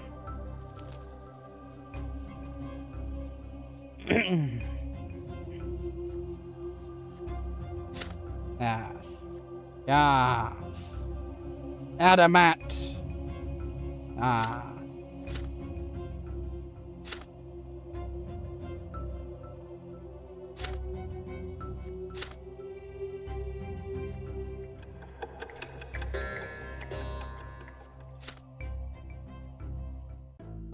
I was growing up fast. The school, the streets, and the whole wide world awaited me beyond the gate of my parents' house.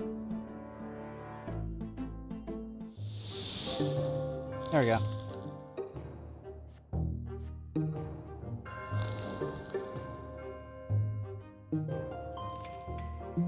You've lived in this world for 8 years now. As you grow older, life grows more complex. The world of your childhood was limited to your house and family, but now that realm is expanding. It also includes your neighborhood, the nearby houses, and the streets of the ancient city of Anazot. A question now looms over you, growing more pressing with each passing year. What will your place be in this vast outside world? Few people in the blessed Arcanian Empire trouble themselves with this question. It's not within a man or a woman's power to choose. Their destiny is predetermined by their birth and those who bore them. And yet your peculiar birth has granted you a choice. Your father is a man of nobility, a worthy example of matters of duty and honor. Your mother is a commoner of lowly estate, humility and patience made flesh. And your sky is ablaze day and night with the light of the shining pillar, the beacon of the clergy.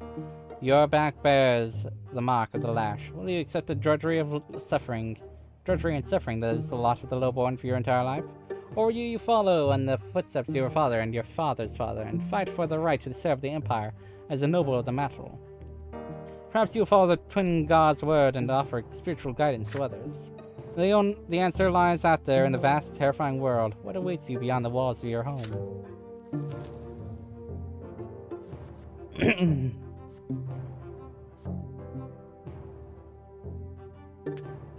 Blood tide. Oh. Hey, ho, let's go. Oh. I didn't get an epiphany, but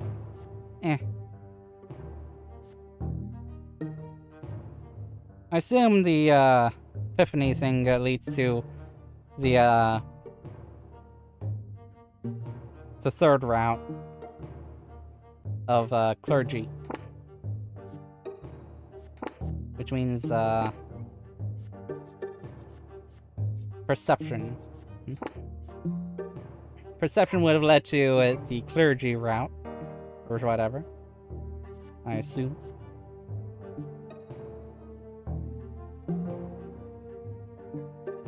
Whoa.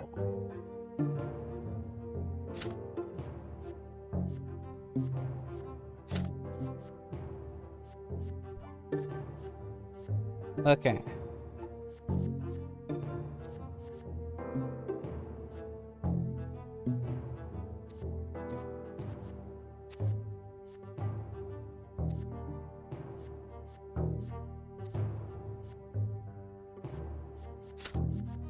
Okay. No relations yet. Map of the Empire. Province.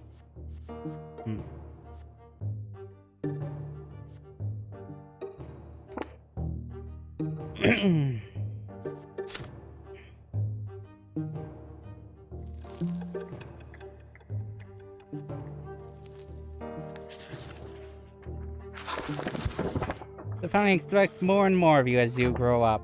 The teachers and tutors hired by your father keep you on your toes all the time. Your life these days is dedicated to studying for your future and for the future of the Brante family. Your younger brother Nathan keeps growing up too. He can hold a conversation now. You never refuse him when he comes to play, provided you have a bit of free time between your demanding lessons. It's a rainy day today. Father and mother have gone to a ball. They left Nathan in your care. You lose track of time over the books in the sitting room, and Nathan goes off alone to splash in the creek. Soon you hear his voice, begging you to come outside. He is on the porch, sobbing, all covered in dirt. You walk up to him as he continues the ball. It's all that kid. He pushed me into the ditch and called me names. He said I was a fancy pants fool. I said I'll call my brother. He's still there. You have to go punish him, brother. John? Nathan points at a lopsided wooden house further down the street where the poor artisans live. You see two boys lingering there on the porch. They are clearly both commoners, but far from poor. One of them is almost as tall as Nathan, and he frowns in a funny way, just like him. The other looks older, almost your age, but he is more broad-shouldered and taller. His name is Thomas. You've heard of it before. There, John. That's him. Nathan points at the young boy and hides behind your back. Thomas grins and rolls up his sleeves to reveal strong forearms. He must have been helping his father with manual labor for quite some time. Listen up, rich boys. We don't give a damn about you or your friendship. We don't let nobody call our home a stingy rat hole. You'll let a brother under his ditch dive. Maybe next time you'll dress normal and stop picking fights with people who can throw him in the mud. Your hands clench into fists before you react.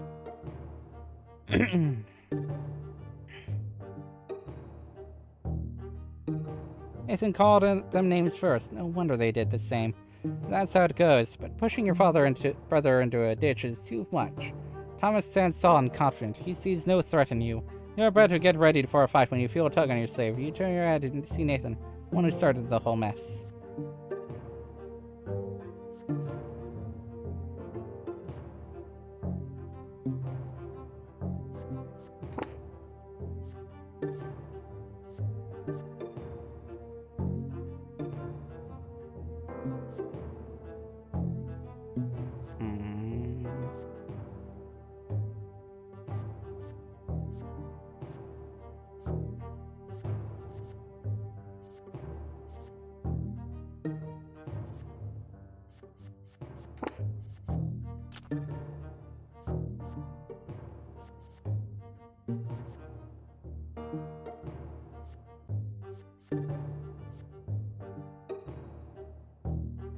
Give him a beating!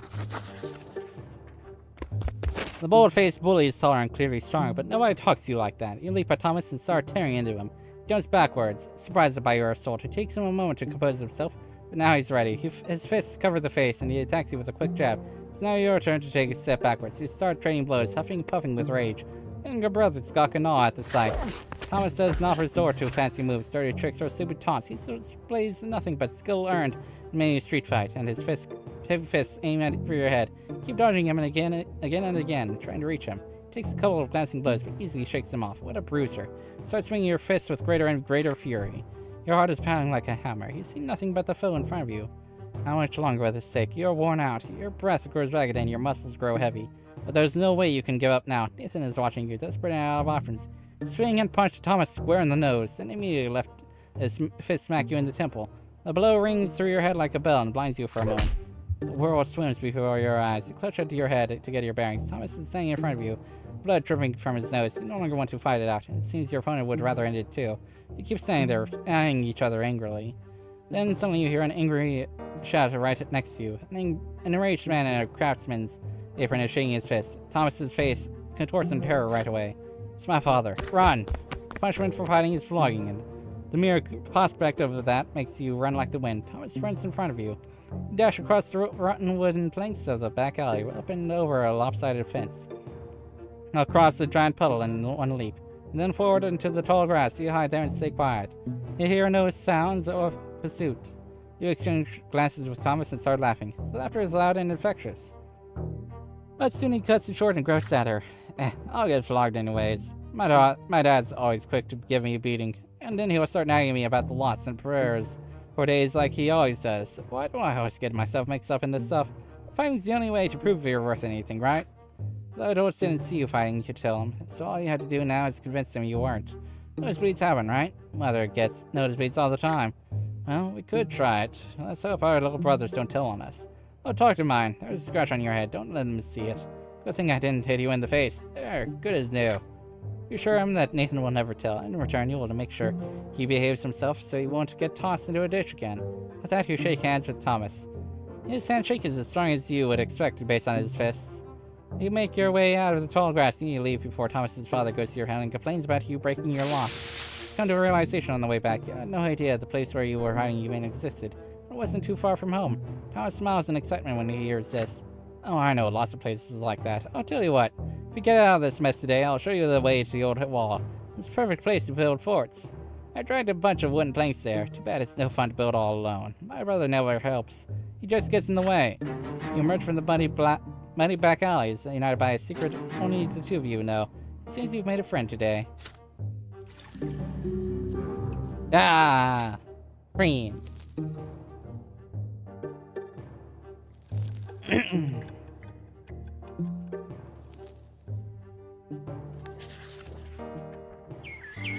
It's blistering hot today, even for the sun-parched land of Magra. As soon as you are done with your studies, you dash outdoors and out of the stuffy room.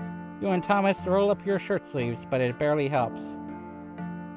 You would gladly go shirtless had you only been in the company of other boys, but there are 3 girls in the yard today. They are doing the laundry in a big washtub, whispering and giggling. If you could, you would gladly keep watching one of them at work. She has big eyes of deep blue. Her dark hair is braided, and her plain gray dress is mitted and patched all over. Her name is Sophia. She throws her head back a little when she laughs. The rays of the sun are reflected in her eyes. You, Thomas, and the other boys keep telling silly stories, anything to make her laugh. You sure left telling tall tales, John. Oh, I remember this one time. Then Sophia hears a voice calling her home. He nods you and runs across the street, smiling. Her light steps carry her forward, but her eyes are looking elsewhere. But then a stone on the road catches her foot. She stumbles and falls flat into the dust. The street starts shaking from the thundering of hooves. New riders appear on the road from around the corner. They bear a coat of arms you recognize right away, a sable serpent blade upon a field of vert. It symbolizes the Melanidas dynasty, the family of your province's archduke. The horses dash forward, a lost wooden toy on the road cracks under their hooves. They will not slow down. They are nobles, and the rest must make way for them. Sophia is in the way.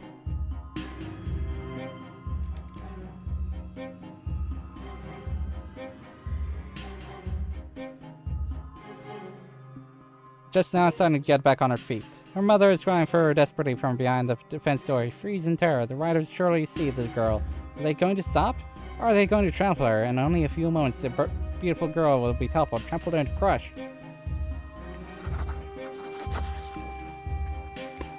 You throw yourself blindly into the road, swinging your arms wildly. Dazed by the sound of the thundering hooves, you can see nothing in the dust. For a brief moment, the horse slows down just long enough for Sophia to get back on her feet and flee to the roadside, but then the riders dig their spurs in. Dozens of hooves knock you off your feet and roll across your body. Your bones crack, break, and crumple. Your ears are ripped apart by the thundering rhythm of the ride. Your innards are pulverized. The last thing you remember is the sound of your own skull caving in. You fall into a pain that embraces you like a soft featherbed. You feel light, free. There are no restraints. Just a warm glow that envelops you in its secure embrace. The waves carry you. Their touch is soft. They delicately enshroud what was once your body. It is a feeling unlike anything you have ever experienced before. Something absolute and complete. You touch something greater, the reason behind everything, the reason for your very existence. You were sculpted from this light. It was the first thing you ever felt. A boundless and sincere unity of the diverse. Your beginning was a spark that casts its light in all directions, and now you are here again, one with the beginning of everything. The light gleaming from you resembles the light of the shining pillar. You would still see it in the north, as always. The waves of light carry you to two figures. The elder is nearest. He is ready to accept you. He is quiet, he wise, kind, and pure. The younger waits further back. You do not know what he is yet. The waves pause at the elder's feet. He leans over you and plants a feather-light kiss on your forehead. The kiss spreads all over you. You are filled with unparalleled delight and bliss. You exist. You are unique. There is no one else like you. They know this, and they love you. You will never be alone. You are a part of them, a part of your family, a part of this universe. The twin gods will never leave you. They watch over you constantly. The elder softly touches you as you lie spread out amongst the waves, sending you further down into the torrent of light. You float on to the top of the silver tree's spreading crown. The closer you get to the silver tree, the heavier you become. The waves draw you down along its trunk, but you do not wish to part with the warmth and the softness, with the love. You turn around, the elder is still watching you. He nods, all is as it should be. You go. Your time has not yet come. You must return to the world now. As you tumble down toward your body, you comprehend the true meaning of your lesser death and the divine love that has been revealed to you. Love exists not only in the hereafter, it is present in the entire design of the twins. That is the origin of all life in this world. What is the manifestation of this love in your mortal life?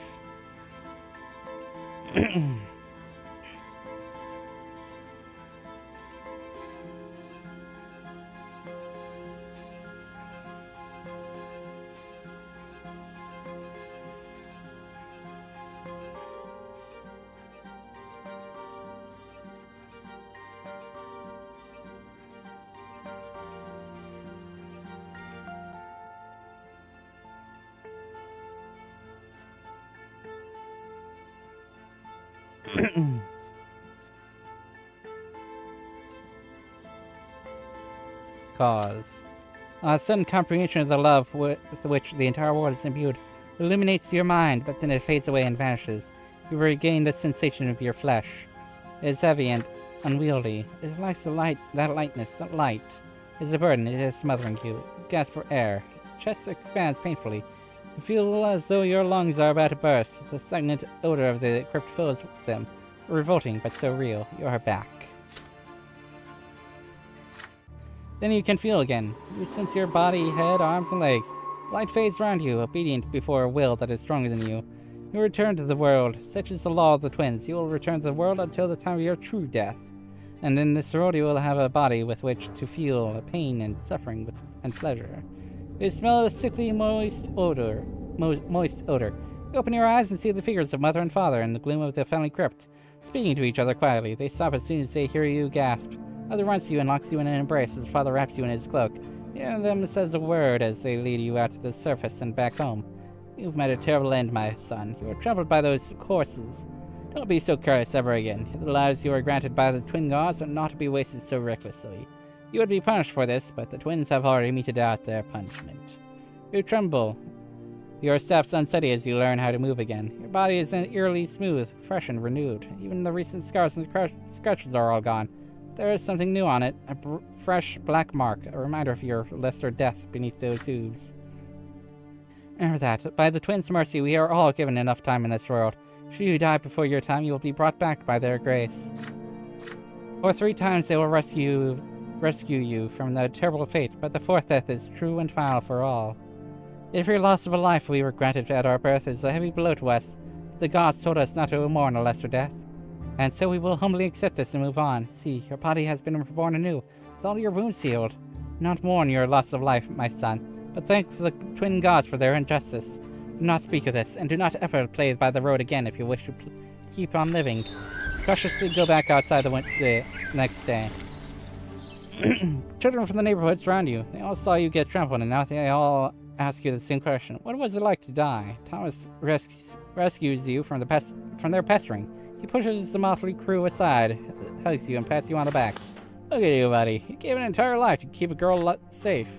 You see Sophia. She's standing nearby, surely working up the courage to walk over to you. As soon as she finally approaches you and begins speaking rapidly.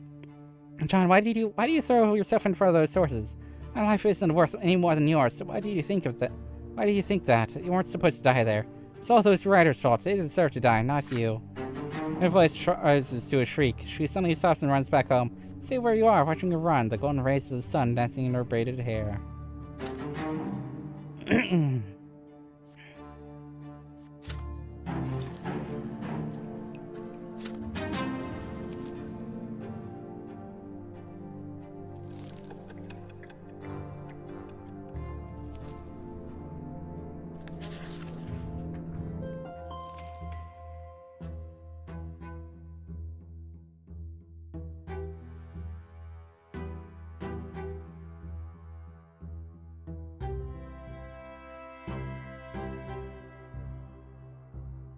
Sophia disappeared after the terrible incident with the horses. Her friends gossiped that her parents sent her off to serve a rich noble dynasty. You haven't seen each other since that day, but you still remember Sophia's eyes, the sunlight shining in them. But no matter what, life goes on. You're 10 years old now. Your studies continue, and you're learning more about the land you live in. Anazat is an ancient city in an imperial province by the name of Magra. All soil in Magra was turned to ash eons ago, scorched by magic during the rebellion of Duke Char Melanados. The magical arts are all but gone now, but the scorched earth has remained barren and infertile ever since. Since then, the entire province has lain barren, tormented by cold and scorching winds in equal measure, with few precious plants taking root on their own.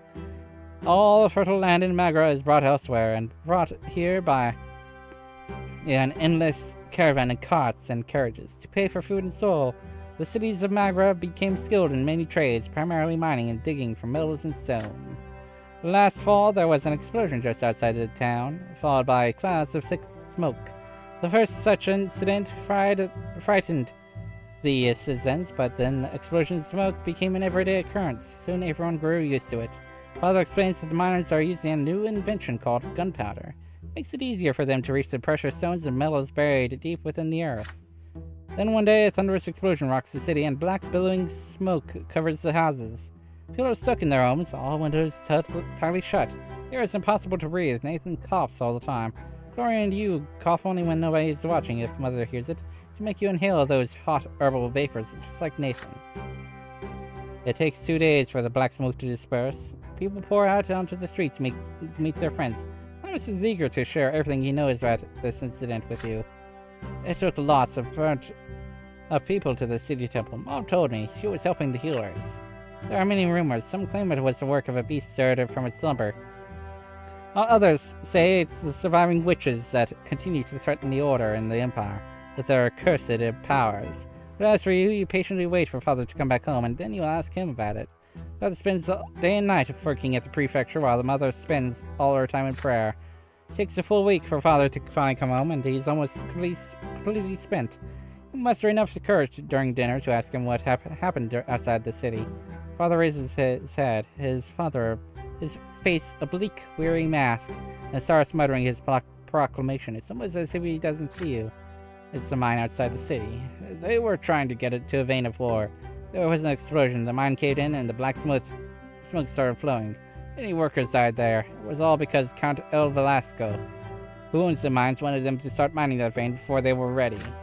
Some of the workers that weren't even reborn. Perhaps the twins thought their final time had come. The prefecture has been inundated with complaints from families that have lost their breadwinners, asking the judges for help. Many people also lost their cattle to the black smoke.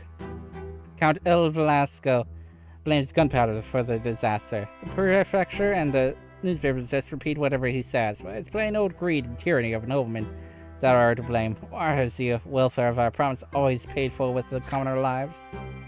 Then, without warning, he grows silent again. He keeps thinking about it for days. Can a human life really end so easily?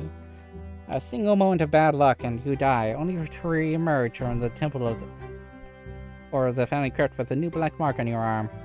Or worse, you remain where you fell, dead, never to be reborn again, ever.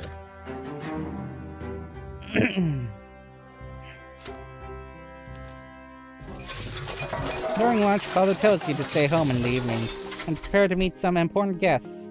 Your elder brother, Stephen, will return home by dinner tonight. Joining him will be your grandfather, Gregor Brante, as well as a noble friend of the family. You are excited about your brother's return. It has been years since you last saw him. How has he changed during his years away from home? You and Father await the guests anxiously. The doorbell rings. 3 people are standing outside. Grandfather is the first to come in, naturally. He has not changed a bit since his last visit, still eyeing the house with contempt, looking for any reason to demean it.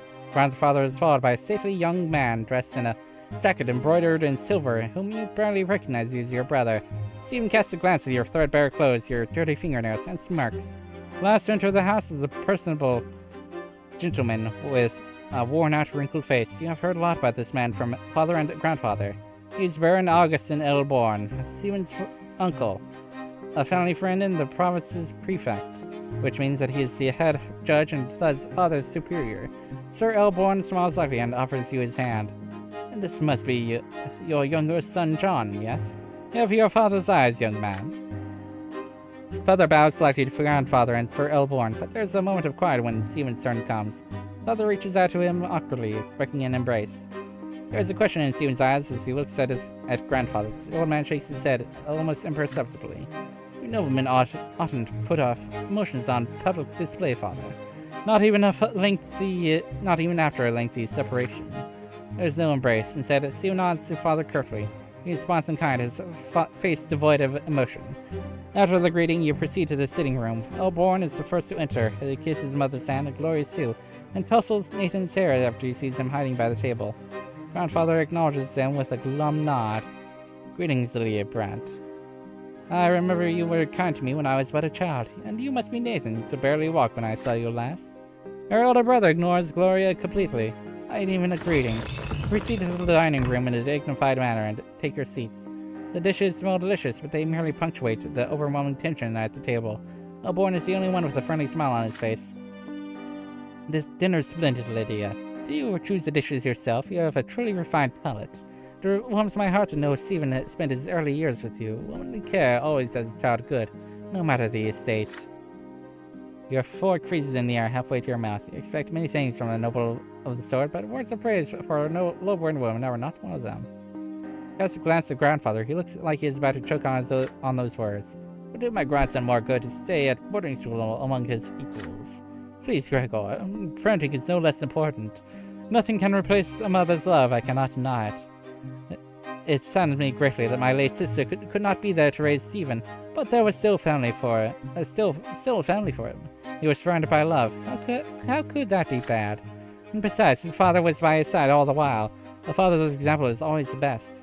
After all, Robert earned the treasure rank the same way you did, and your grandson will surely follow in your steps. And who knows, perhaps even the younger men of the Brante family will contribute to this. The clumsy, low-born cretin. Everybody is startled by the sudden outburst. Grandfather's face turns red. He's glaring at a young lady servant, holding a pitcher over her glass. Stephen is sitting right next to her, dabbing a napkin on a fresh stain on his jacket. Be gone this instant! The lady servant runs away, leaving the pitcher on a small table by the door. After a quiet moment, Elborn smiles again. It appears the servants have left us, yet dinner is far from over. We're not, uncle. There are enough commoners at this table to keep us served with food and drink. Stephen glares at Gloria across the table. She is sitting right next to you. She shrinks down and hunches over under his gaze. Father furrows his brows. Mother covers her mouth with trembling hands. Grandfather sneers. Stephen's gaze does not move. The silence lasts far too long. And she starts to rise from her chair. The Brante gentleman still wish it. Your hands clench into fists under the table. How can he bring himself to humiliate his own family, his own mother, and his sister like this? It is all for grandfather's doing. Stephen could not even bring himself to embrace father without his permission. And yet they are noblemen, and they have the right to act this way. If there's any way this dinner can become even more unbearable, you do not want to see it.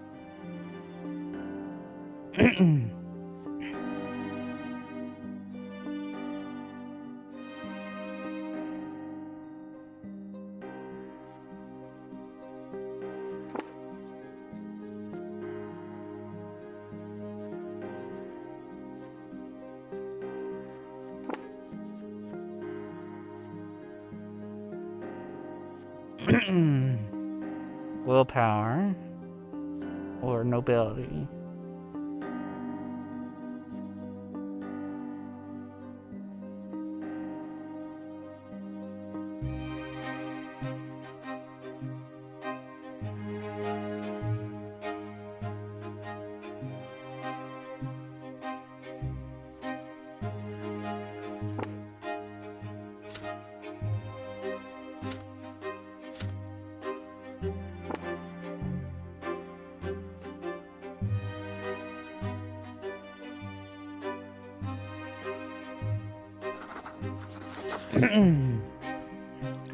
Moving stiffly, Gloria takes the wine pitcher and starts refilling the glasses. You turn away from your sister, eager to distract yourself from her presence somehow. She asks Sir Hellborn how you may contribute to the family legacy. He turns to you, clearly relieved. Your eagerness to support the family portrays your noble bearing, young man. It is simple. Always remember that you are a Brante. Your family has a path of its own. You must follow in the footsteps of your father and grandfather and learn the dreaded trade. You keep asking questions about the life and duty of a nobleman. Trying not to look as Gloria continues serving the table, Sir Hellborn is eager to explain. Noblemen must always live with honor in mind, but the imperial law stands higher. There are 3 lots and 3 estates. Naturally, they can never be equal, yet the law must govern those who live within each estate. You have a hard time understanding some of the things the prefect of Magra says, but his intellect is stunning. The dinner ends. Gloria takes away the last of the dirty dishes and disappears quietly from the dining room. Sir Hellborn cordially bids you farewell. Grandfather and Stephen are still as haughty as ever, but they are clearly pleased. Pleased with what, you wonder? The dinner, or Gloria's humiliation? You go to sleep. Your sister is sobbing in the next room, loud enough that you hear her.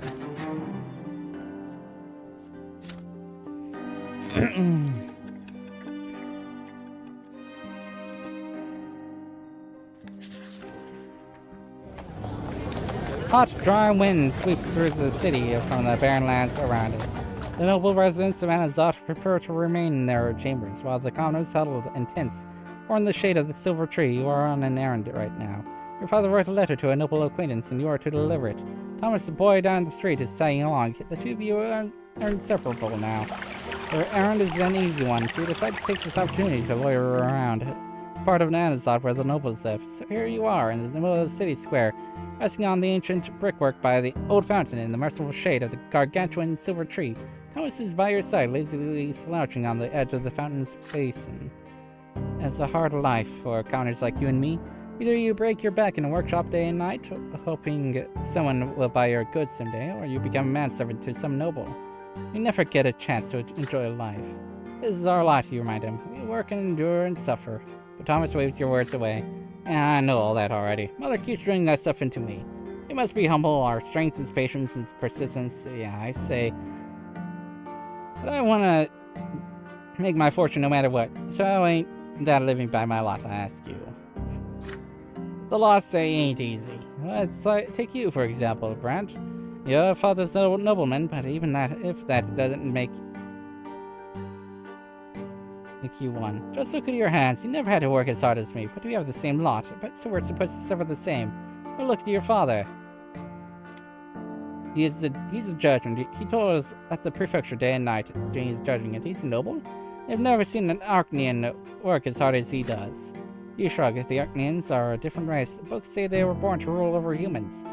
They are never commoners, always nobles with sword by birth. They founded the empire, and after subduing all the human kingdoms on the continent, humans will never be their equals. Archneans are always better, smarter, stronger, and their skin is a noble shade of blue. If the books are to be believed, of course. You have never seen one yourself. Your idle chatter is suddenly interrupted by a rugged-looking guardsman dressed in black and green. He chases you away from the fountain. Common rebel like you have no place here. You hear the clattering of hooves and wheels. Against the cobblestones, you see flags bearing a coat of arms. A sable serpent on a field of vert. It makes you squirm. It is the Archduke's coat of arms. The Melanadas dynasty. The carriage door opens, revealing a young lady in a luxurious dress. You cannot look away from her. Those dainty shoulders. Suggested, but not revealed by the cut of her dress, her black hair cascading over them. Her stately, slim silhouette, her pouty lips and prim nose, and those eyes dark like the night sky, the way she moves fluidly, gracefully, and most incredible of all, her skin glows in azure blue. She is a masterpiece given life. She is an Archnean. Clear the way for me. The Melanadas guardsmen work quickly to clear the way to the fountain for the Archnean lady. The searing sun dances on her skin in bizarre patterns. With one elegant motion, she reveals a handkerchief, leans over the basin and wipes her head and neck with its cool water. Oh, Obi, that's Octavia Melanadas, our Archduke's own daughter. The Archnean turns away and proceeds gracefully back to her carriage. You see something slip out of her hand and fall onto the cobblestones right next to you. Her handkerchief, right there by your feet. Intricate. Huh? Oh.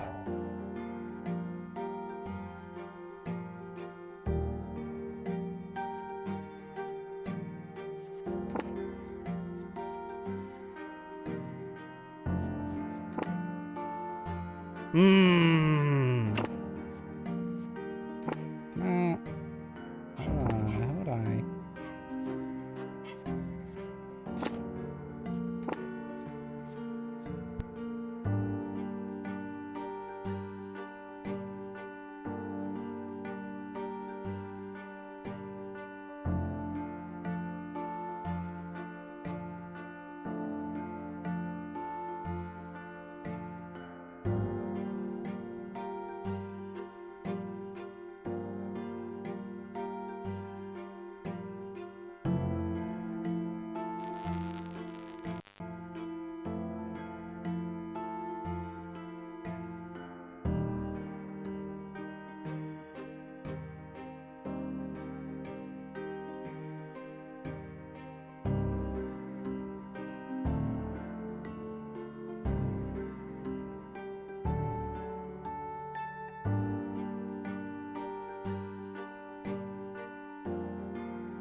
I want to go back a little bit. Get more willpower.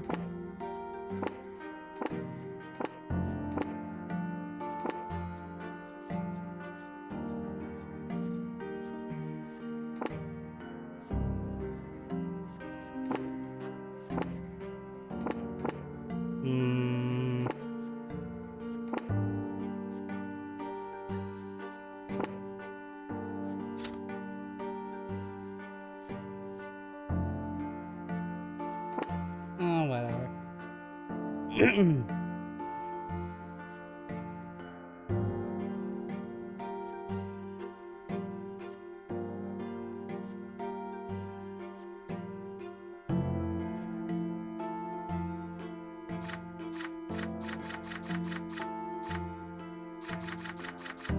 Ah, well. Well, I could restart the game. It's tempting.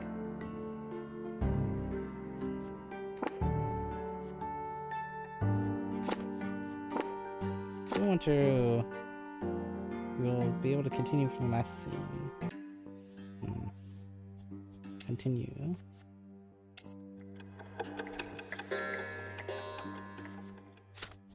Ah, that sound.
In fact...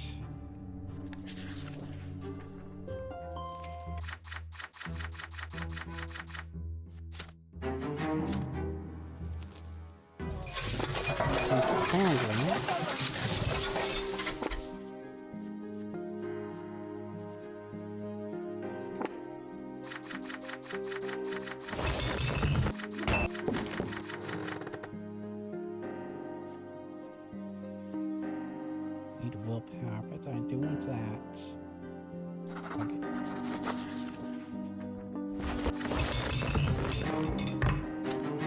What is that one? Sure, why not?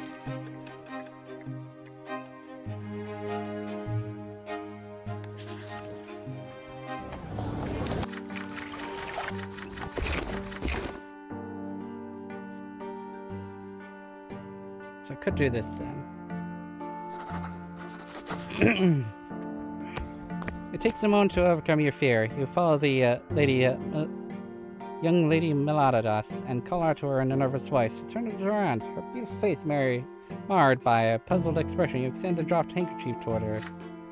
Lady Octavia's face contorts into a sneer. She signs to the guardsman indifferently. The guardsman's gauntlet-clad hand slaps you in the face. He rings your head like a heavy bell. Your nose cracks obediently under this staggering force. The first of you follows suit, and you fall to prone. You can discern the guardsman's voice through the painful din in your ears. Try to take the handkerchief back, lady. Under a commoner's hands have befouled it. Let him wipe himself with it for all I care. The carriage drives away. Thomas runs up to you and drags you back to the fountain. Your head is still ringing from the blow. The fateful handkerchief is still crumpled in your hand.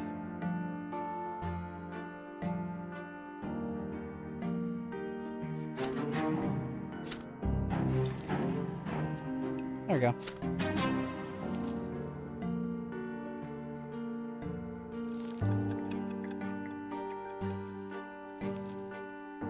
That was what I wanted.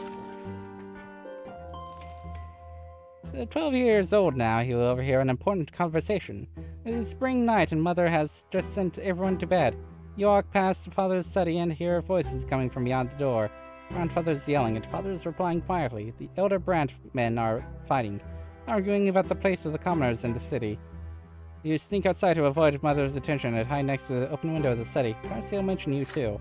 That low-life idiot had the gall to pay me a visit and beg me for some service. He had the insolence to ask me outright. He thought I was going to support his claim for the chairman's seat in the lesser quorum. How dare he? Father, please listen. Mayor Egmont may be lowborn, but he cares a lot of platinum agra. He owns 5 iron mines. A friend like him could be quite useful. Should he become the chairman of the lesser quorum, I don't give a damn who this Egmont is, Robert. What he is, however, is lowborn. His lot is humility and obedience. Likes him can never rule anything. There's nothing but a flock of sheep that need a firm, noble hand to guide them. I wasted so many years trying to quash a quorum decree, but that accursed Cornelius Tempest did everything in his power to make the Emperor sign that pathetic screed. Not even lowlifes can wield power. True power, Robert. Just the right to discuss the size of the Archduke's tax, nothing more. That is only the beginning. What next? Are they going to arm the lowlifes now? Make them into judges? If the Empire rejects the foundations and the lots, the entire edifice will crumble. Bah, who am I telling this to? It's already crumbling, and you, my son and heir, are a harbinger of its destruction. Father, I'm begging you, I do not wish to marry a third time. He is a good wife and a dutiful mother to my children. If you would only allow her to, I will allow them nothing, neither Egmont nor that freeloading wench of yours. What do you want me to do next? Live by the laws of the lowborn? I can already see where this is going, and I'd rather run my own sword through my gut than live in a country where nobles and lowlifes share the same rights. My only dream is to see the name of Brante in the Blue Book, but that dream will never come true. They will never call me Venerable L. Brante, and it's all because of that marriage of yours. My only hope now is to hear Stephen addressed in such a matter one day. Think to twins I didn't let you ruin the boy. He's about to grow up a true nobleman. His children will bear the name of L. Brante. You have 2 more grandsons. Those spineless milksops from the common lot. They're incapable of anything. The best your middle son could do is sneak into the Imperial College and get ennobled by the mantle. Although I have grave doubts about even that. As for the downtrodden Nathan, I hold out no hope for him whatsoever.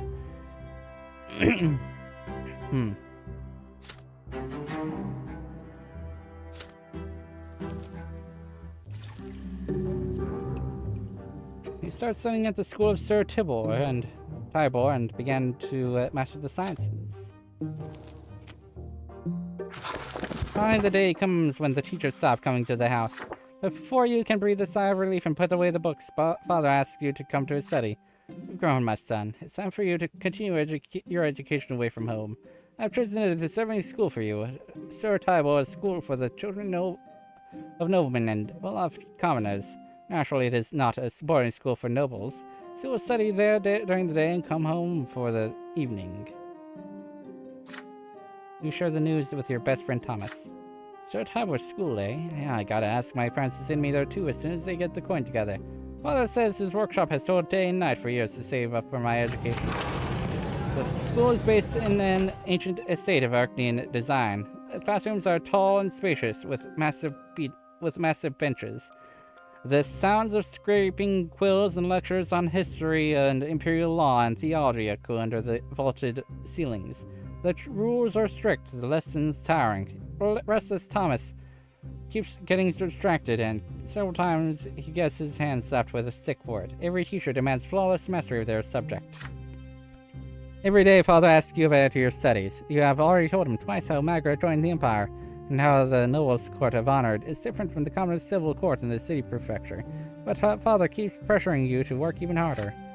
When it is time to go to bed, Mother will not let you go to sleep until you recite a newly learned prayer for her. And when it is time to go to school, you promise her every day that you will behave with great humility and steer clear of insolent behavior of any kind. For you still live by the commoner's lot, and that lot is hard work and suffering.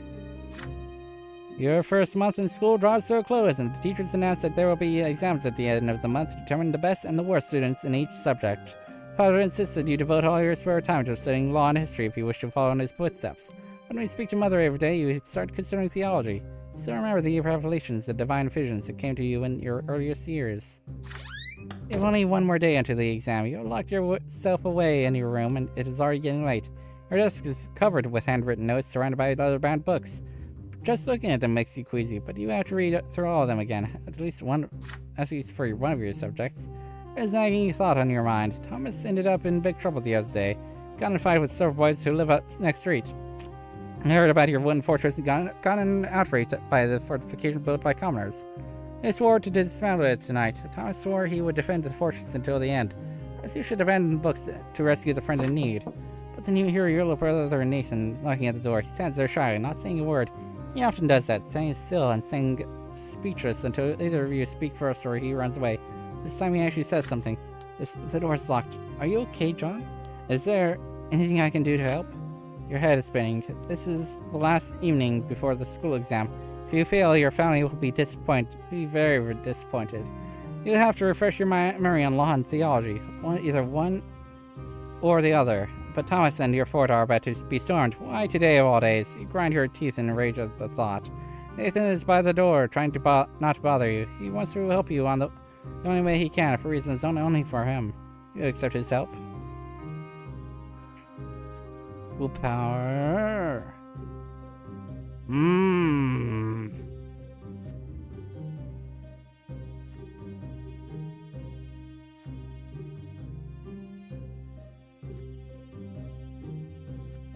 I'm not sure if I need willpower for what I need elsewhere.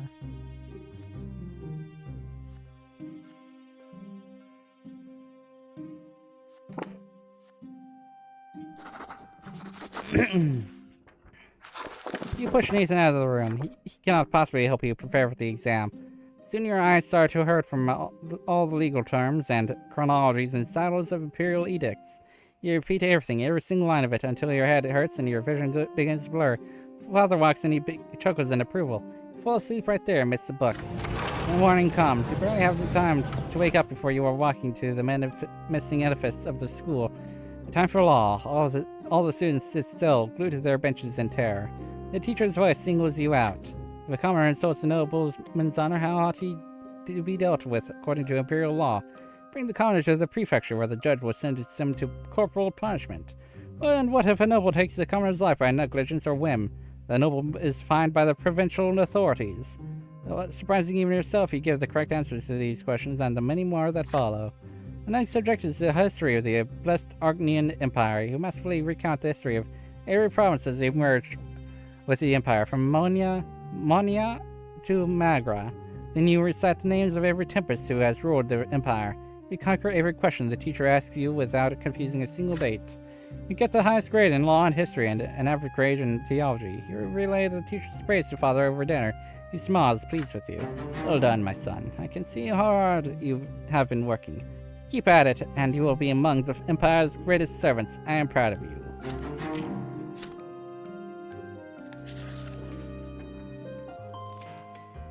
Your education continues. As you study imperial law, you come to realize that there is a certain hierarchy even within the noble estate. It seems your father's status is not quite equal to that of the more eminent human and Arcanian gentry. You return home with this new information at your disposal. Father asks you about school after dinner, as he always does. What is the difference between nobles of the metal and those of the sword, John? You already have an answer ready. The latter's status is hereditary. You know that it is passed down from father to son, and for the Arcanians. Nobles of the sword are the most eminent humans in the Empire. They own land and estates, they fill offices of the highest ranks, and the names of their bloodlines are preserved within the Great Blue Book. Nobility of the sword can only be granted only by the overseers of the province or the Emperor himself. And how are such eminent people addressed? With the honorific L before the last name, you respond. Sir Augustin L. Bourne, for example.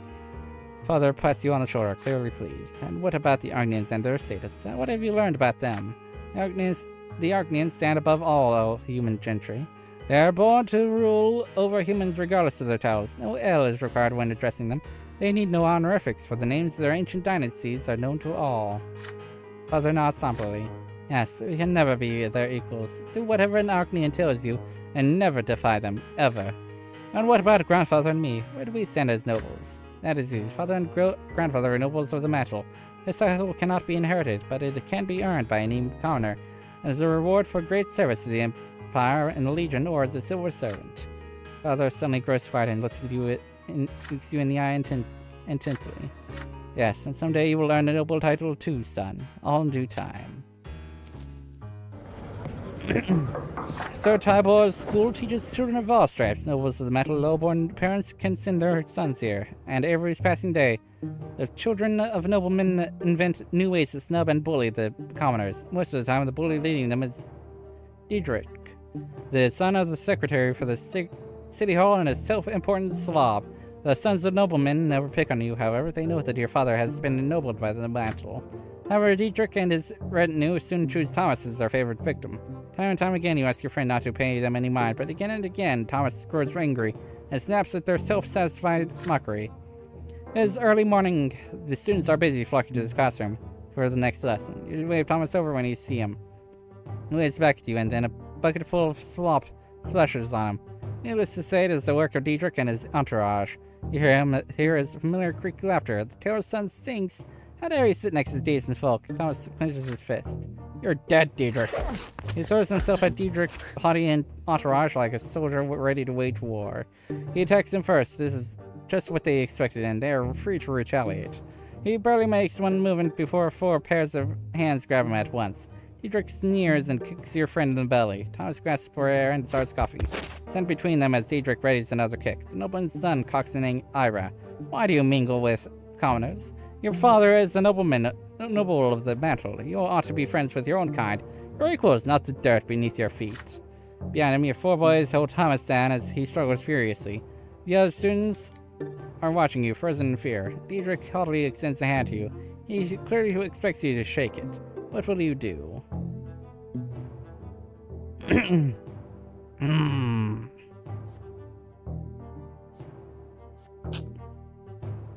Nobility.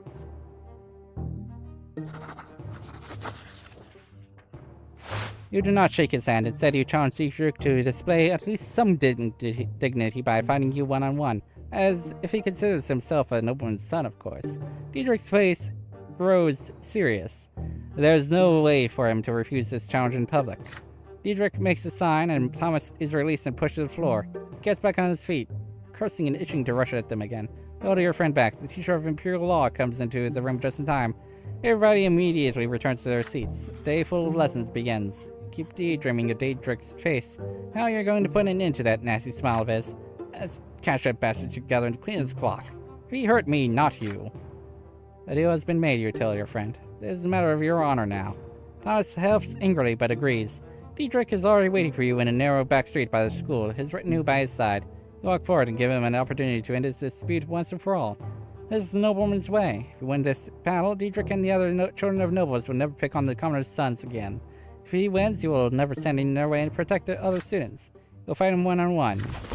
Dietrich walks forward uncertainly. You both roll up your sleeves. You raise your fists in a fighting stance. Dietrich tries to copy your movements. You hit him first. Dietrich does manage to land several glancing blows. He's fighting a losing battle. He has never been in a real street fight. Thomas nods in approval. You have learned a lot from him. It does not take long for Dietrich to stop fighting back. One blow and he squeals and raises his hands. You have won. Turn to the other nobleman's sons with a victorious look on your face. No more teasing. And if anyone else says so much as one bad word about Thomas, they'll pay. Dietrich's former retinue disperses silently. Yes. Yes. I've unlocked a thing. Another day of school is behind you. You are now wandering your district, taking your time before going home. It is getting dark. Soon you are walking past the splendid mansion of Count El Velasco, one of Magrad's richest landlords. You hear a familiar voice from the other side of the iron fence. It is Stephen's voice. It's followed by the sound of a young lady laughing. You peek through the fence and into the mansion's garden, and indeed, there you see your elder brother, just like he is going to meet the Emperor himself. He's currently busy helping a pretty young lady out of the window. She locks him in an emotional embrace. You recognize her. Maria El Velasco, Count El Velasco's daughter. And as the whole city knows, she is already betrothed to another young nobleman from a far more illustrious family.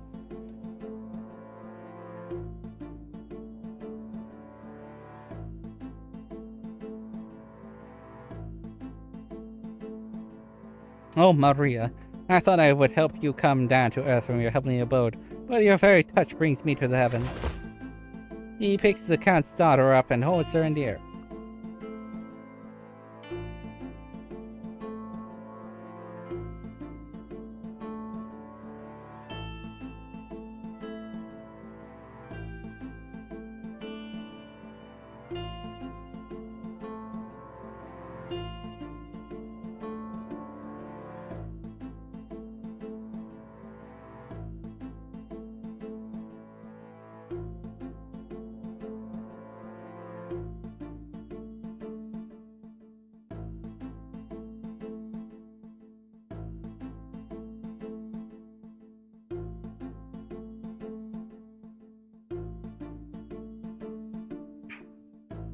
picks the Count's daughter up and holds her in the air.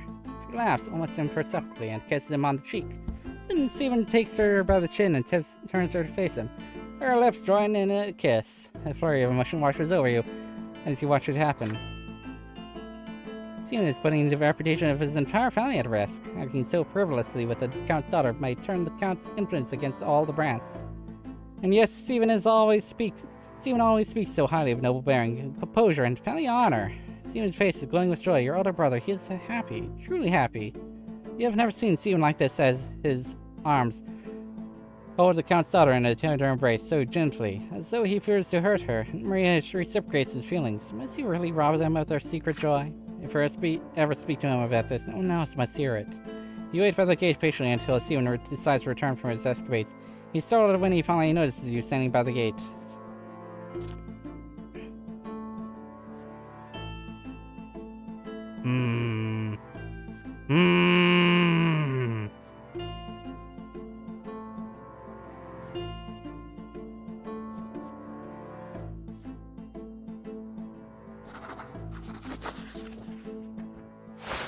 You fold your arms, you face your older brother.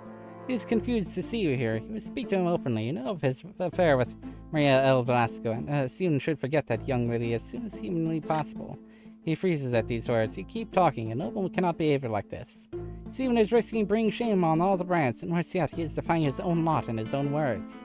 His honor, Marie's honor, the family's honor, it will all be harmed by his recklessness. How could Stephen have forgotten about this? How could he have let his emotions rule him? Why should you have to be there to remind a born noble about this, you who are born a noble commoner? Stephen frowns, but he lets you keep talking. You wait for his anger, but there is none. When you're finally done speaking, your brother stays quiet for a long moment, and then sighs heavily.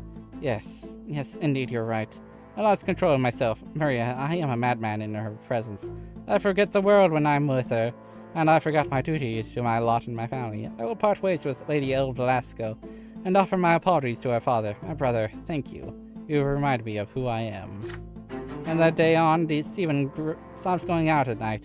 His attitude towards you has changed too. He now looks at you with respect, as if he has finally come to see you as an equal. Even in his anger, he is now quick to recall your brave decision and stop himself. Ah!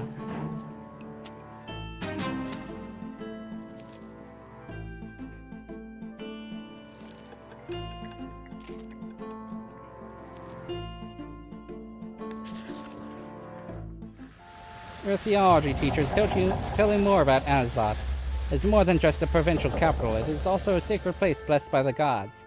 It's where the twin gods' first disciples spilled their blood, and from that blood grew the sacred silver tree. Its enormous foliage hangs over the city. You see its branches in the sky every day, but you have never approached the trunk of the tree itself. Today you will be taking your first trip to the silver tree. Your class is visiting a service in the great temple by the tree's very roots. Thanks to your theology teacher, you and the other students will witness this landmark of the twins' advent up close. Everybody is excited. Soon you and the other boys enter the slums surrounding the church district of Anazat. Roots are pulsating under your feet. They spread underground all throughout the area. Pathetic, cramped hovels and filthy streets surround the trunk of the tree. They are home to paupers, day laborers, and preachers. The people of the district bow humbly to you and point you towards the temple. They seem at peace despite the abject poverty in which they live. All who live directly beneath the tree are filled with its divine grace, the teacher says. People will come here to make peace with the world and their fate in it. Your class is unusually quiet. Everyone is listening to the rustling of the leaves and the underground beating of the roots. The sky above you is obscured by the tree's canopy. You find the temple of the twin gods right next to it. Right next to the tremendous trunk of the tree. It almost seems a part of it. There's a crowd there. Pilgrims dressed in traveling clothes, paupers and beggars, common people of the city, and the occasional well-dressed noble. There are arguments among some people who are gathered in separate small groups. Many people are wandering around, staring upward at the tree's branches. A tree impresses you with its might and the calm emanating from it. You are filled with a desire to sit down and think of the world, to learn something about yourself, to touch the silver-white bark and hearken to the whispering leaves. You are distracted enough to fall back from the rest of your classmates. You notice a small path. It should take you right next to the trunk. A tall, red-haired woman walks out of the crowd of pilgrims. She's wearing a worn white robe. She's no longer young, but her face is youthful and covered in freckles. Her hands clutch a book. You have never seen this lady pilgrim before, yet she looks at you almost as if she has recognized a lifelong friend. She beckons to you and says her name, Mathilde, a preacher from Abyssinia. What she says next shakes you to your very core. It is commendable to see a young man so keen to learn the teachings of the twins, yet you will never follow the light of truth within the walls of the temple. Inside you will find only the lies about the lots, the erring words of Prophet Isatius, sanctified by the passage of centuries. Yet anyone who sets out to read the accounts of the twins' own lives knows that they never so much as mentioned the lots. The red-haired preacher's words frighten you. They clash with everything you have heard from Mother. Everything you have been taught at school. The lots are a lie? You freeze in fear. Should you argue with Mathilde, or ask her for more information? Or should you treat her as a madwoman and catch up with your classmates? You suddenly feel a small, warm hand grasp your own. As you see a girl right next to you, she is just a little older than you, wearing a black dress, threadbare yet almost spotless. Her hair is covered by a handkerchief, with only a single golden lock showing. Her brown eyes are burning with rage, her hand pulling you away from the red-haired preacher. You stare in confusion at the strange young girl, your cheeks flushed by the sudden touch. There's just a bit of color on her cheeks too, but then she starts speaking to you quickly. Don't listen to her. She's dangerous. Come to the temple with me. Only there will you see the truth. Stand there, surrounded by the crowd of praying pilgrims, the sounds of shuffling feet, torn between two people you have never seen before. And each of them expects you to follow her. But all the while you hear the whispering of the wind in the branches, in the tree's branches. The branches reach out for you, almost as if the tree wishes to speak to you itself. Can you hear its voice?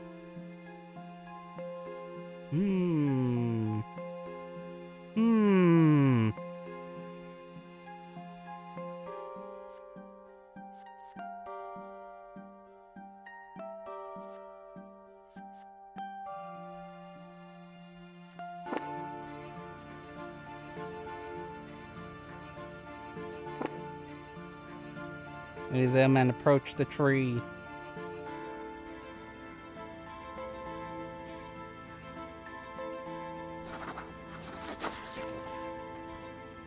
The tree is beautiful. The silver white foliage stretches and spreads towards the sky, lit aloft by a trunk so thick it would be a challenge to walk around it. The leaves rustle and whisper peacefully in the wind. The tree, it seems to speak to you. You walk away from the odd-looking preacher and the young acolyte, ignoring them as they call out to you. You walk around the temple and the crowd of people, getting closer to the tree with every step. Then you extend a shaking hand and touch the bark. It is unusually warm. You can feel a pulse beneath the roots. The tree is alive. The roots are so gigantic they form large grottos, spaces of air braced by the roots into the ground. You squeeze into one of these grottos. It is unusually bright and quiet, shielded from the noise of Anazat. Right now there's only you and the tree. You sit down, there are leaves rustling all around you. The only noise you hear is the beating pulse of life that flows through the tree, and this pulse beats in time with your own heart. You feel clarity and calmness, free of doubt and frustration. The tree speaks to you, or are they your own thoughts, so strange, unfamiliar, and eye-opening? These thoughts speak of soothing love, and of crystal clear law, and of love and law intertwining to bring the miracle of life to you. You stop slouching, and your frown becomes a light smile. Hours pass like fleeting seconds.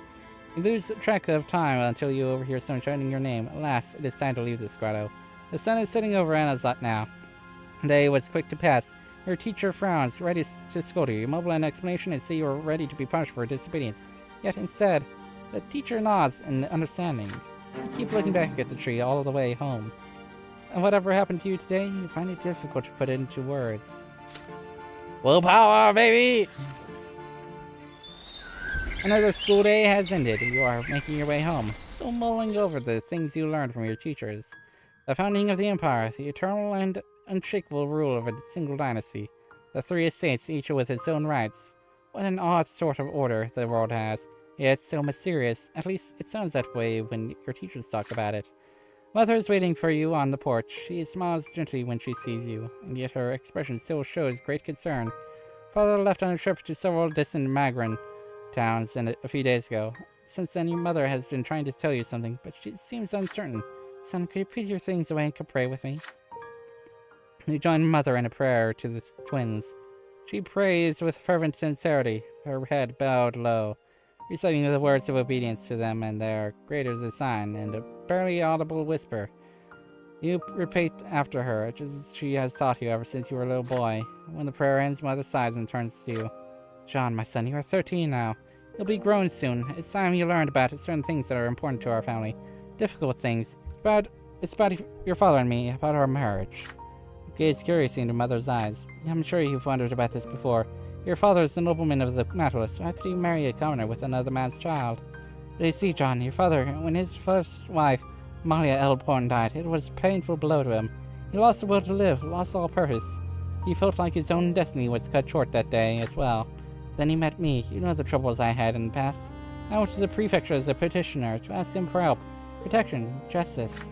When I was a young girl, I worked at a small shop that sold crockery and dishes.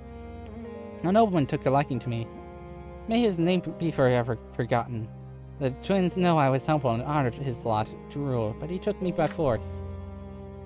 Mother falls silent, summoning the courage to continue. Gloria is that nobleman's daughter. But he was outraged. How could I have the gall to burden him with lowborn progeny? He turned me out on the street with that little baby girl in my arms. Mother's voice is shaking now. Take her hand tenderly. I had no home, no honor, nowhere to go, no one to help me. When I went to the prefecture, I didn't really think the judge there would help me find justice against my former master. But when Sir Robert heard my plea, his eyes met mine, and I believe that at that very moment the twins themselves granted him that the gift of their love. Your father told me that there was nothing you could do to make that detestable nobleman marry me. But he would never abandon me and baby Gloria, and if I agreed, he would take me into his own home. And I knew it, my son. I knew how much his honor and reputation would suffer, but caring for me brought him back to life. It's like he experienced another sacrament. He rediscovered his noble purpose. His law to rule and protect and care for others. But his decision to marry me, he's still paying for it today. Father had the courage to defy your grandfather, the founder of his bloodline. If only you knew how much he had to endure, my son. If only you knew the despicable rumors we heard about the Brants all over Anazat. It was only thanks to the efforts of Sir Gregor that the Brant bloodline managed to hang on to what little remained of its reputation, and now the noble families have all but forgotten about that scandal. Thank the twins. Mother falls silent. She looks at you intently. You understand what she is telling you? My son, I'm not telling you this just to share the pain of my past. I have no reason to complain. Even Sir Gregor has accepted me through gritted teeth. But you need to understand the heavy burden our family must bear, including our scandalous marriage and Gloria's foul origin. And Gloria, she can never be a Brant. Even if the older Brants agreed, the news would stir up the old scandal in the minds of high society. And if that were to happen, John, they would see even your birth as illegitimate. What I told you just now is something you have to know, son. You're about to enter adult life. By my lot, I must be humble. I cannot tell you how to treat your family. But may I ask a question now that you know all this? Do you still see Gloria as your sister?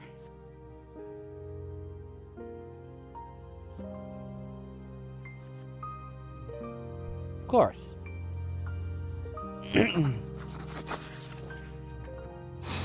Filled with determination, you assure Mother that Gloria is and always will always be your sister. You want Gloria to be a Brant too. You want her to be a part of your family. Who cares what the nobles of Anazat say?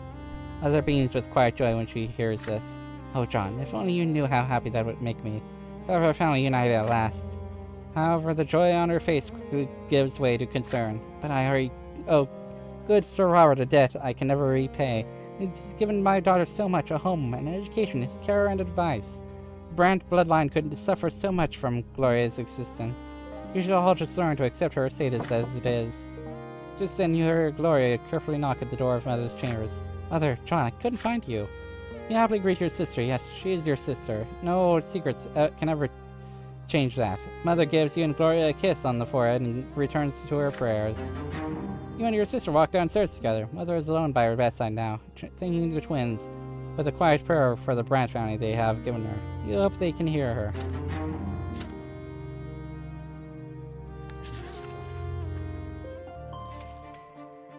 At 13 now, another theology lesson. Today's sermon is about the priests and why the clergy is the only one of the three estates with the right to interpret the lots and guide the other to its aids accordingly. Thomas sits next to you, huffing and puffing as he affirmatively writes down the teacher's favorite word. But you've heard all this from Mother many times before, so you take this moment to daydream a little. Mother promised you to take you to the capital once your studies are complete. The teacher suddenly casts a stern look around the lecture hall and raises his voice at one of your classmates. A boy by the name of Brian jumps out of his seat. The teacher asks him to repeat what he just said. Ryan freezes and seems to shrink. He tries to muster a reply, but nothing comes out. The class becomes agitated. Someone is about to get punished. The teacher now looms over Brian. The boy's cheeks are flushed and his eyes are covered in tears. You all watch the teacher's iron-bound book as he raises it sharply, about to strike. Brian shrieks and raises a hand in front of him. A sudden flash. The teacher screams and buries his face in his arms. His hair is ablaze and his skin is covered in horrible burns. It's magic, real magic, just like in the books about the Magro Rebellion. The class freezes in shock.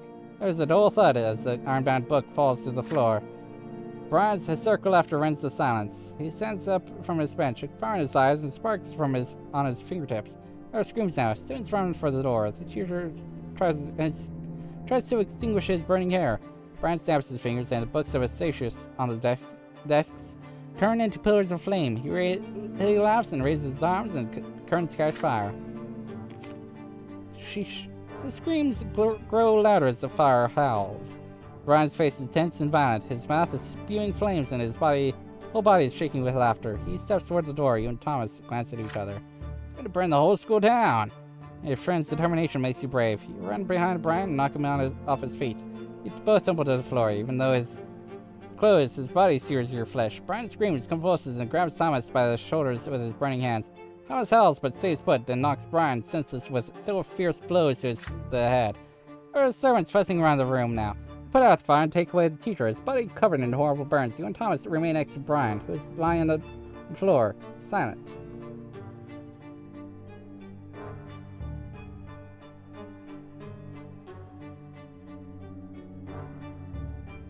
Soon 3 men in black cloaks enter the doors of the school, each bearing an edict sealed with silver, the Inquisition. You and Thomas are told to step away from the witch. They lock Brian's neck in the silver collar and take him away. One of the Inquisitors remains behind to tell the students what happened. That was magic, he explains. The ungodly power that twists the minds of men into savage instruments of murder. Only the sacred shackles of silver can hold it at bay. Only the power of the twins can save us all from its evil grasp. The next day you are forbidden from ever mentioning Brian's name again. He is no more. Sheesh. A great day looms ahead. 100 years ago, Luther Tempest was anointed to rule over the Empire. Blessed by the twins themselves, the Emperor's reign continues into its 2nd century. Celebrations in honor of the Tempest dynasty are held throughout the city, and the school is closed for 2 weeks because of that. On one of these evenings, Father tells everyone that Grandfather is going to bring Stephen back home for the holiday. They say families should celebrate the day of anointment together.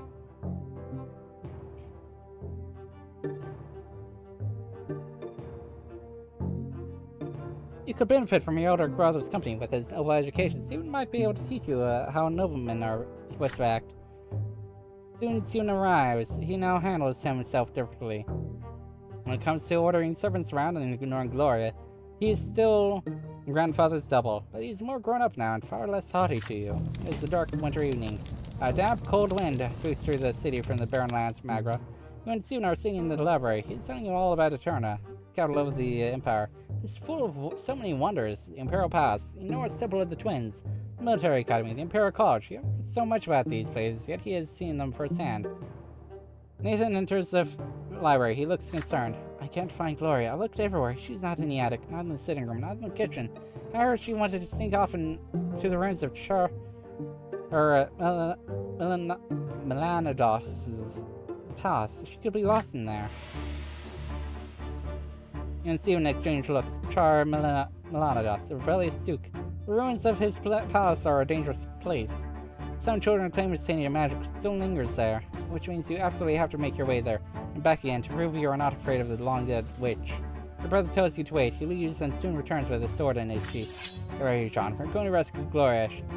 She must have gone to the ruins in search of inspiration for another one of her little rhymes. The two of you instruct Nathan to tell your parents you've gone for a walk in the square.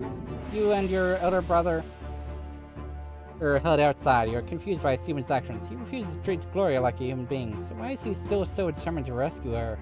Stephen notices your expression. Are you wondering why I care about Gloria all of a sudden? Can't act in any other way, can I? The law of honor compels me to protect my family. Gloria will never be a brat, but father still took her into our house.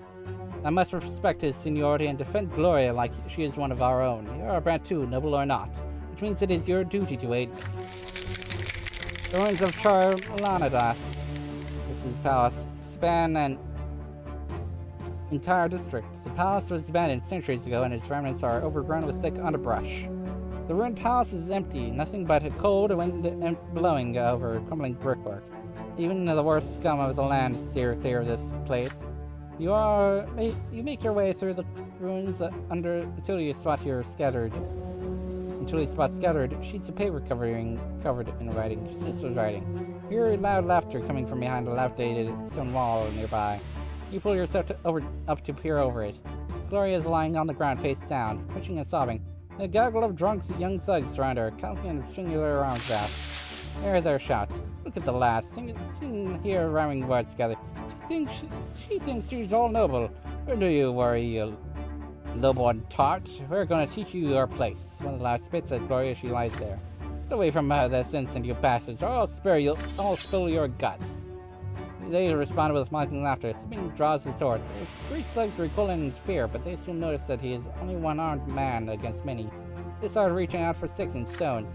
Stay by my side, don't let them flank me. And Stephen's hand shakes, but he looks ready for battle. He's outnumbered.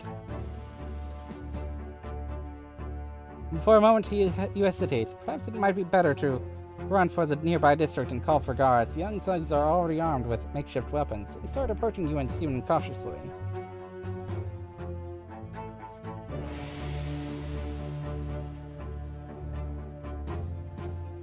I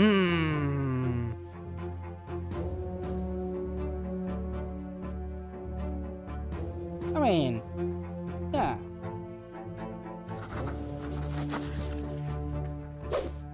Stephen's firm voice fills you with confidence. You follow your noble brother's orders. It takes a moment to grab his stick, and then you are at Stephen's back, angrily swinging at the louts as they try to bring him down. One of the louts lunges at your brother with a stone, but you hit him with a stick. He falls down right at Stephen's feet. His sword flashes. The blade sinks deep into the young man's stomach. He wheezes. Blood starts pouring onto the ground. The thugs freeze. Stephen pulls the sword out, his face an inscrutable mask, and returns to his fighting stance. You are stunned to see Stephen take another man's life so easily and effortlessly, like picking his own teeth. The thugs look like they are about to flee. There is rage and confusion on their faces. They never expected the young nobleman to use that sword. Stephen just scoffs at them. Lowborn scum, that's all you are. This is the only language you understand. Good job, brother. Gloria, get up. We're going home. He turns to glance at your sister. Getting a enraged thug starts enough time to rush you. You get separated from Stephen. Your back is against the wall now. Hit you hard in the stomach, then the face, then the side of the head. Then your mind slips away. When the dark disperses, you find yourself lying in your bed. Stephen is in the armchair next to you, reading a book. He's alive, with a left arm and a sling, and a black eye, but still alive. Your head is spinning, you feel nauseous. You try your best to sit up. Stephen looks up from the book. Don't try to get up. You lost a lot of blood. I suppose that was a few thugs, too many for a single warrior, even with good backup. I'm impressed. We fought like an army. Noble orders, the commoner obeys, all according to our lots. We defended the family's honor together. You know, brother, the nobleman's lot is also a great burden that few are able to bear. It takes courage, not to fight everything you see, but to do your duty. Each and every decision the nobleman makes becomes a part of his family's legacy, flowing in the blood tide forever. I think about it often. Noble mustn't act weak. Noble mustn't suffer like people of the lowborn lot. Noble must rule over them wisely. Noble must ensure that they have work to do. It's not merely your own lot you have to look after. You have to ensure that 1,000 others can live by their lot as well. And there are so many more matters to take care of: honor, dignity, tradition. It's tough, but it's what it takes to be a nobleman. Do you understand what I'm talking about? It's approval in your brother's eyes. For the first time in a long while, it was a pleasure to fight side by side, brother.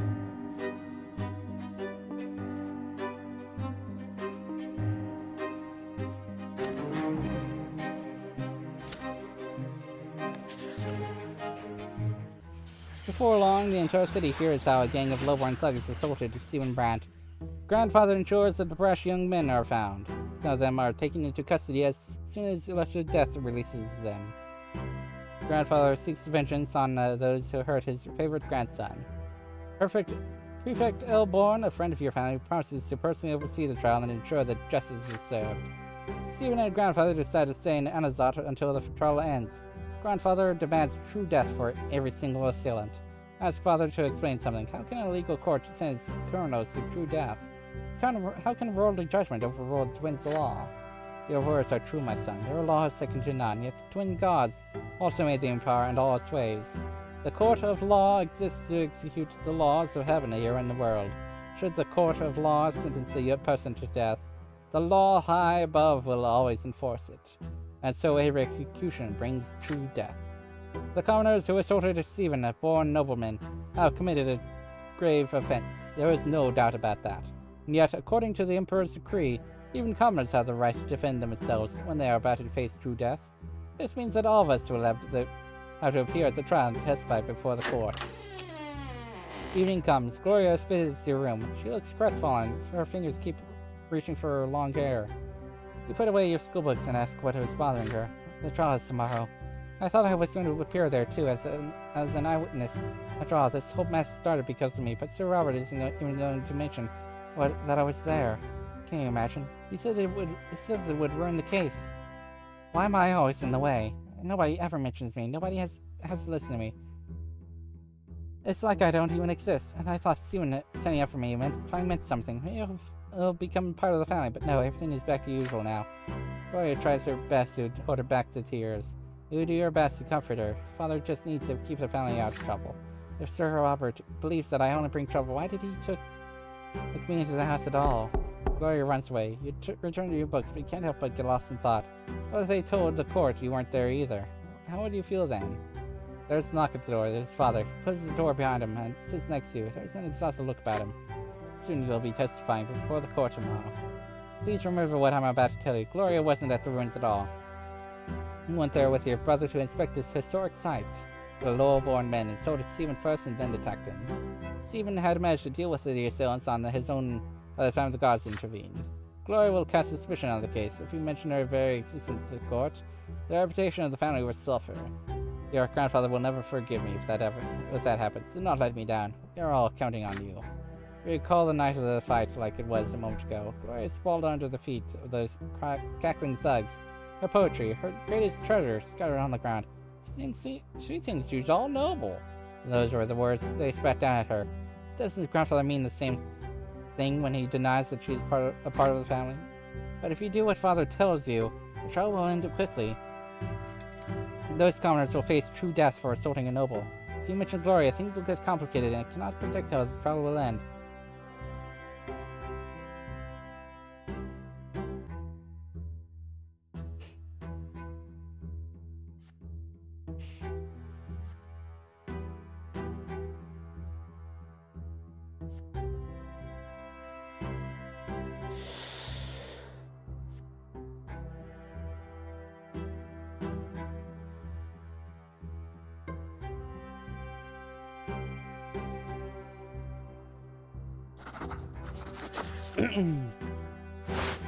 You look father straight in the eye and tell him what you think. You are not going to bear false witness in court.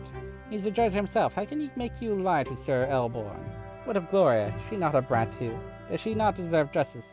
Maybe grandfather is right and she is a freeloader who deserves nothing but shame. If so, then father, how come father agreed to take her into his home and under his protection?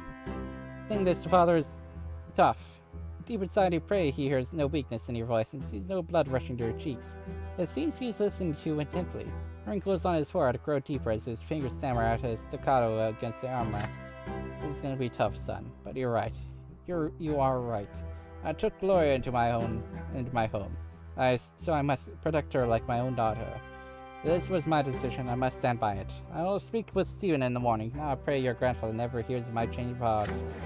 Here he comes. The trial takes place in the lecture hall of the city prefecture. Sir Elborn himself presides as the judge. You are the first to testify to the court. You tell the court the truth about the night, how the thugs humiliated Gloria, how Stephen and you came to help her, how Stephen defended his half-sister. Out of the corner of your eye, you watch grandfather's face grow red, yet he remains silent. There are confused whispers in the hall. The commoners on trial cry out. It's the truth. Gloria was reciting poetry, and they simply told her she was defying her lot. The situation has changed. By this account, Stephen was not acting in defense of himself or another. He merely assaulted them first in order to retaliate against those who had insulted his half-sister.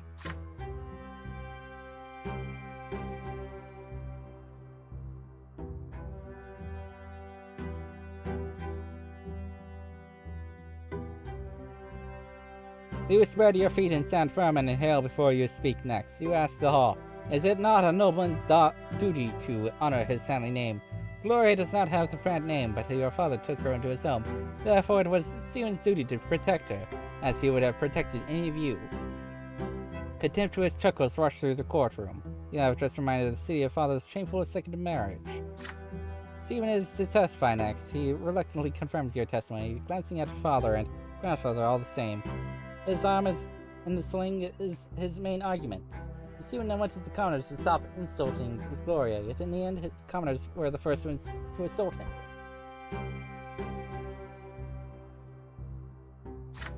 After a short recess, Earl Bourne returns and rises to a deliberate sentence.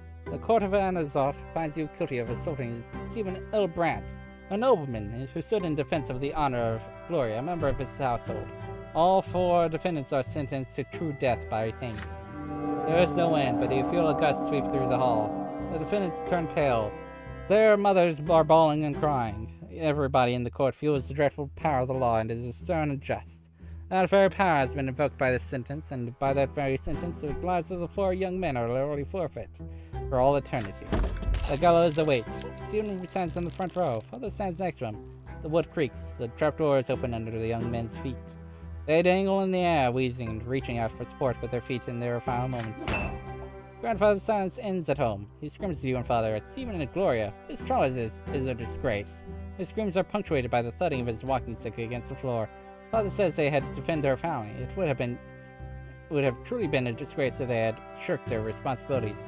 Stephen excuses himself to bandage his arm in order to stay out of the argument. Gloria is quiet, glowing. You stay quiet too. It is all over now.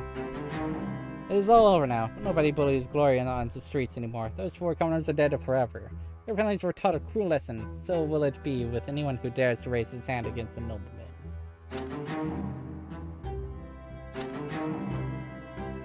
Ah.